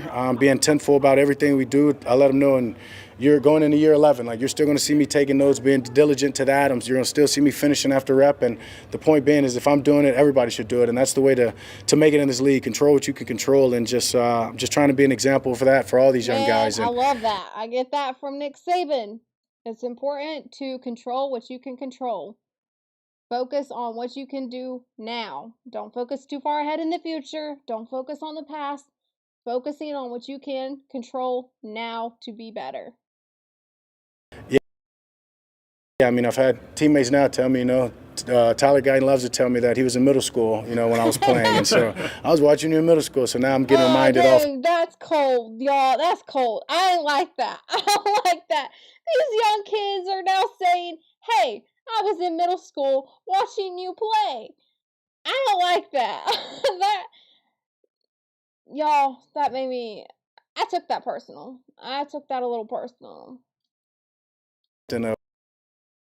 Of what everybody was doing 10 years ago. What do you think of the Rams' moves this offseason? When they get Myles Garrett and they give their quarterback $50 million, what do you think about what they're trying to do? I've noticed consistently throughout. I don't think the Eagles did it, but I think with the Bengals interview, with the Lamar Jackson one, and then with this one, they've all asked about Myles Garrett. Trying to win, so are we. It's different ways to do it for everybody, different strokes, different folks. Obviously, that's a hell of an add Myles Garrett, but they let go of a hell of a player too. So it's great for them, obviously, but we got to take care of ourselves here. This is way too early to be looking left or right or around the block or what some. Questioning the Dallas Cowboys like you are fools for not trying to put up whatever to get Myles Garrett. I don't know what you would give. I don't know what Dallas has to offer that's worth what maybe the Rams had. I don't know. I could be wrong, but give him CeeDee Lamb. I mean, do you need a wide receiver? Give him CeeDee Lamb. I don't think that's what they wanted, but it's just, man. The Dallas Cowboys have consistently done this, though. They did the same thing with Derrick Henry. Y'all know my issue with what Dallas did, getting Ezekiel Elliott over Derrick Henry. Not once, but twice. Because they could have got him in the draft. They chose Ezekiel Elliott. Then they could have got him a second time whenever he was a free agent and brought back Zeke. So y'all know my issues. Everybody's doing. This is the most important time for us to worry about us, and then we can worry about the Rams when we play them, or in preseason if we scrimmage them. You mentioned the young guys. What have you liked about this rookie class and how they've attacked becoming pros in the NFL? Yeah, very, very mature rookie class. I don't know if it's a part of, just the age, right? Just being blunt, the guys are coming in much older than they were in the past or have in the past and have a lot more experience, and so you feel that. You can feel they're not the young 19-year-olds or whatever it is, or just trying to learn. They're coming in, they understand that there's a way here. These guys have been managing money. They've been doing a lot of the pro things now for a couple of years. So I credit them. They've come in with the right mindset, with the idea to listen, to earn my respect. But at the same time, I've got to go and put stuff on the field to make sure that I can impact and help this team. And every one of them. Credit Caleb and Malachi obviously being the first rounders. The first rounders usually kind of, called the leaders of that group. But I can tell you there's a lot of gems in that group, whether it just be talent or whether it be personality and men. And they're going to help this team. Caleb, what did you see from him? Dude, shout out to you for that. You said shout out to the long live. Giving the fans what they want. Juice, that was sweet. Let's see, we're at 9:25. Juice, let me play your drop. Everyone wave goodbye to Juice Box! Literally wave! Do it! Parents too! Everyone wave! Okay. Guys. Shout out to you, Juice. When you get to year... Let's go back to where we were at. 9:20.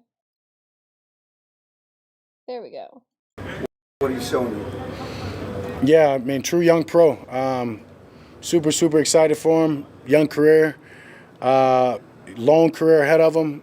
Could talk about him honestly all day. I've got now a chance to spend some time with him here, golfed with him outside the facility. He's wired the right way. Super excited for him to be on that defense, to lead that defense, not just the defense, this team. Yeah, he's a good example of pretty much that whole class, that whole rookie class, and they all follow his lead to that extent. And impressed, very impressed. How's this golf? Pretty good. I was impressed there. Did he beat you? He beat me. He beat me. You know He did. that he's good. Did you see Dak's eyes? Whenever he gets to those eyes like that, whenever they like get big, like Dak is like serious. He's done that a couple times. Like I have a clip, and that's in my like intro of me saying, "Me too, Dak, me too." But I think it was like when we lost to San Francisco or something, and he had those big eyes, like he knew it was serious. He knew it was bad. But it's funny seeing Dak get like that. Do you feel like old man? No, that's fair to ask. No, I don't. I really don't. And I was talking to somebody outside of the building. It was some, a leader in their workplace, and they were talking about getting older and relating to other people. And I said, it's on us. It's on us to feel old, and it's on us to relate. Like we can find something in common with each and every one of these people, but it's on us to approach them and to have those conversations. So, yeah, if they just tell me, 10 years, this and that, yeah, I feel old. But when I get to, well, what have you done in the last 10 years, and find out where they're from, how many brothers and sisters they have, what their parents do, like there's always commonality, and you can find it. And so, just talking about being relatable to the younger crowd, like obviously Dak's a veteran now, so just finding ways to like relate to the rookies. I think that was a really great question, and I like how Dak answered that. Like you can find something to relate to with anybody. You can always try to find something in common with somebody. Obviously, you ain't gonna try to find that with like a serial killer or anything like that. I would hope not. Don't go looking there. But for upstanding people, you can always try to find something in common with somebody. I'm not into sports content that much, but I will check in and support. Thank you for your knowledge and dedication. Juice, thank you. Y'all go subscribe to Juice Drops Entertainment. If y'all don't know, she has content of her own, doing great things over there. I mean, I think most of y'all are subscribed, but if you're not, go check her channel out because she has grown fast over there. So it's exciting to see what she's doing. For me, it's just about doing that. Then that allows me to relate to them, and then make them feel free and comfortable. They can come up and bring anything up to me. Speaking of relating, can you relate to some of your contemporaries like Josh Allen and Lamar Jackson in their quest to try to win a championship, because that is where you're judged in a sense? Shit, yeah. Stone, I mean, absolutely. You playing. Did you hear what Dak said? I wasn't expecting that. He said, shit, yeah. That's something my dad says, y'all. My dad will say that occasionally. That was funny. I kind of want to clip that part too. I kind of want to clip that part now.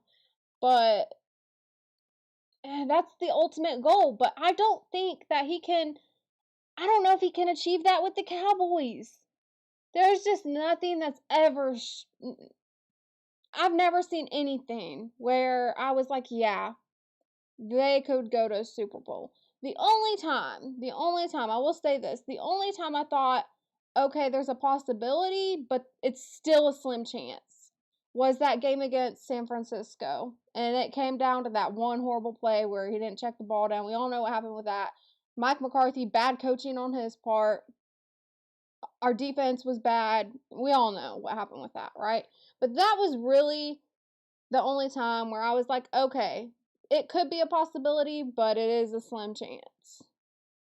This position, I've said it before, I mean, that's how you're judged, is winning the last game and winning that game. And anything other than that, you're warranted to get because you haven't won that game. And so if you're not wired that way and if that's not what pushes you, you should probably find a different job in a different position. So I think we all feel the same. And if I know those guys are like me, it's an obsession. So, yeah, it's about making sure that you give everything you can to this team and give them the chance to do that. I don't know if I you've just seen, wish but Dak kind of had an opportunity to go to another team. Because I feel like if he was on another team that had the right pieces, that had the right ownership, that had a general manager, I feel like he could have went to a Super Bowl. San Antonio Spurs do this like pregame thing. That's kind of like your hip warm up. Have you seen it? What have you thought of it? Yeah, I've definitely seen it. Definitely pulling for him. Obviously, not only because of that, but because of Texas as well. It was just super cool. I mean, obviously, I got sent to me numbers of times from different people, but it was just funny. Obviously, they added their own mix into it. Yeah, they've got some good hips, and hopefully, they get some game 4. Did Lane Kiffin send you those shoes? Absolutely not. Hell State. When you guys checking the offense from last year, and Whoa. you noticed like incremental areas where y'all can improve. What was the biggest one? Why did that? Yeah, red zone. Y'all, I caught that. Why did that interviewer ask him about Lane Kiffin? Because I don't know, was that interviewer not aware that Dak Prescott played for Mississippi State? That's something I just do not like. I don't like these interviewers who just come in uneducated and they don't know anything about diddly squat about a player's history. Like if I knew that I was going to be doing this interview, I want to know your date of birth, dang near your social security number. I want to know like how many times you moved as a kid, all your siblings, your aunts, your uncles, your aunt twice removed. I want to know all that information about you when I do this interview. Because I feel like not knowing where he played in college, that's interesting. Just plain and simple red zone. I mean, we talked about it last year throughout the year, and then so you get into the offseason, you look at the numbers. I don't remember exactly what it was, but one of them were, I think, 30th in some red zone ranking, and that's just unacceptable, especially with the players we have, the talent we have, the coaches we have, the schemers. So that was put on notice for everybody, the whole unit, and we're all pushing not only get better in that, but as you said, every aspect. But that's a place that you have to get better at. Overshown said that he has wanted to be a Mike linebacker since his rookie year. How do you see him in that role? How do you see him being successful? Yeah, I mean, one is the guy he is, the personality, the way that he's wired. He wants the command. He wants to make the calls. He wants to put everybody in the right spot. And so, I mean, it's very, very fitting. I mean, obviously, he's a locker mate next to mine, and you feel his aura. You understand how people see him. People relate to him. He influences people, not just the linebackers, not just defense, but across the team. And I think that's a hell of a position for him. Obviously, his speed. He can go sideline to sideline. He's a smart player. I'm super excited for him. I think I'm done with the interviews. I'm going to say, I have a Tua Tagovailoa one. I might save that one for tomorrow. I'm getting kind of tired. I do want to see, I don't know. Should I save? I have a DeVonta Smith breaking down plays. I kind of want to watch that one. Should I save it for tomorrow or should I watch it? I kind of want to watch it. I'm just going to go ahead and watch it. I think it's like 7 minutes. My name is DeVonta Smith, and I'm about to look back at my very first game in the NFL. Welcome to the NFL, DeVonta Smith. First catch, first touchdown of DeVonta Smith's NFL career. I think I was pretty calm. When I first stepped on the field, I was just getting ready to go play, getting the feel of the game, seeing how things were going to go. There's DeVonta Smith, the Heisman winner. I think, That's it was gotta just... be a surreal feeling. It's just gotta be a surreal feeling.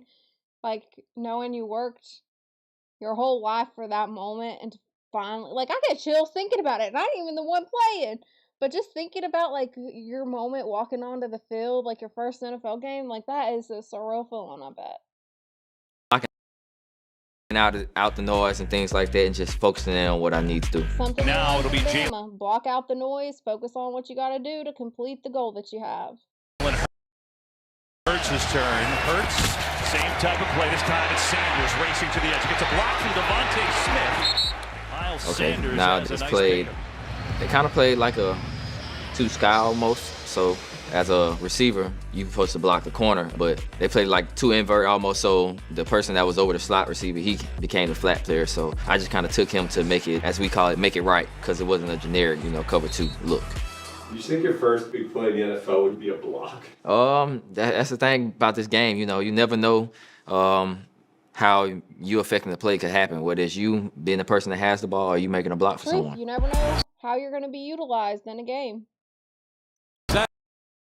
Ertz, wide left. Back goes Hurts. He is looking. He is firing for DeVonta Smith for a touchdown. First catch, first touchdown of DeVonta Smith's NFL career. They kind of made it easy for me for my first catch and first touchdown because it's a rub play. I think it was Ertz. I think he was setting the pick for me. So, you know, I had the easy job. You know, I just had to sit there, let him get in position. I'll tell you one thing I don't like about that play is that one guy should have picked up a block for DeVonta Smith. That's one thing that I really didn't like about this one play. Kind of lose my man, but he was picking for me. So, you know, they made it easy. Hardest thing I had to do was catch the ball. This is an age-old, day one install man rub route. This is a play that we, you know, worked on a lot in practice. When you send the tight end or somebody outside and the safety goes out there with them, safety or linebacker, majority of the time it's man. So when the safety went out there with Ertz, I kind of knew like, okay, this is my chance. It's a big third down conversion, which I forgot Ertz was still here when we got Smitty. Yeah, it's crazy to think about like all the team changes that have went on since these kids have, you know, been in the league. is third down here, so it was a third down play, and we called it. I just kind of knew I had a chance. First catch, first touchdown of DeVonta Smith's NFL career. Exactly. He did a great job picking for me. Like I said, it was easy for me.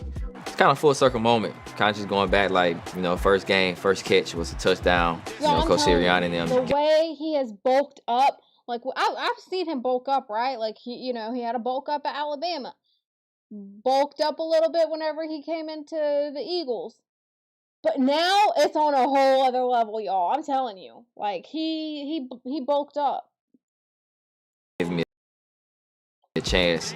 You do things like this, kind of break a guy in, kind of make it the job easy on him, and I think they did a good job of it. They've done this before, Greg, namely at Alabama. Teammates for the Tide, and now get their first in the NFL together. Couldn't draw up a better start for the young quarterback and the young wide receiver. And if you're an Eagles fan, you're hoping that's an idea of things to come. It was great, man. It was great just to, you know, have someone that, you know, you're very close to, that you know, two guys that, you know, are on the same page, on the same mission. Should have drove my feet right there instead of tapping my feet. It's interesting that DeVonta Smith said that because we heard Jalen Hurts earlier talking about like the chemistry. Like he's had chemistry with DeVonta Smith, like been playing with him since like 17, 18. So they have a long history. And I like his little attention to detail, like still finding things that he could improve on. He's saying, hinting at the fact, hey, I should have drugged my feet right there. So the Eagles will have their second possession. I would say for me, the biggest thing was I feel like the NFL is a lot slower than college. You know, in college, everything was based on going fast. You know, guys lining up fast. It wasn't no huddle. It was boards on the sideline. So everything was. The speed of the game is quick in college. I mean, I don't know if I can even still say that now. Like the game with the college has changed so much, but they definitely speed up those no huddles. Versus NFL, everything is slowed down. In between plays is a lot slower, but the things in the actual play happen a little faster. So on this drive, I had 4 catches. This is the first one.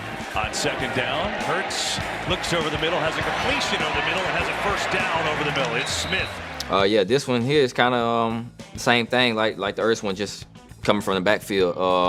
A pick play, you know, going to the running back, but it happened to be zone. So when that happens, you just sit down. You know, it's a nice, easy completion play. So a nice play just to, you know, get the ball into my hand. Routes. He's one of my favorite route runners. Now, when it comes to Alabama wide receivers, this might be controversial, but I go Amari Cooper as my favorite, DeVonta Smith, then Julio Jones. The reason why I put Amari Cooper above DeVonta Smith is because if you look at Amari Cooper's stats, Amari Cooper had outstanding stats, and he opted to go to the NFL, right? So he didn't even stay his senior year. but he was already on track. He was a runner-up to the Heisman. He was already on track to get the Heisman. If he had stayed, his stats would have been even higher. He probably would have got the Heisman, but he did all. But because the fact that where he was with his stats, I feel like Amari Cooper was the better wide receiver. And if he had stayed, like I said, it would have been higher, way higher than what DeVonta Smith had, right? So that's part of the reason. And plus he broke like Julio Jones's record. So I got to put Amari Cooper first, then I go DeVonta Smith, and then I go Julio Jones.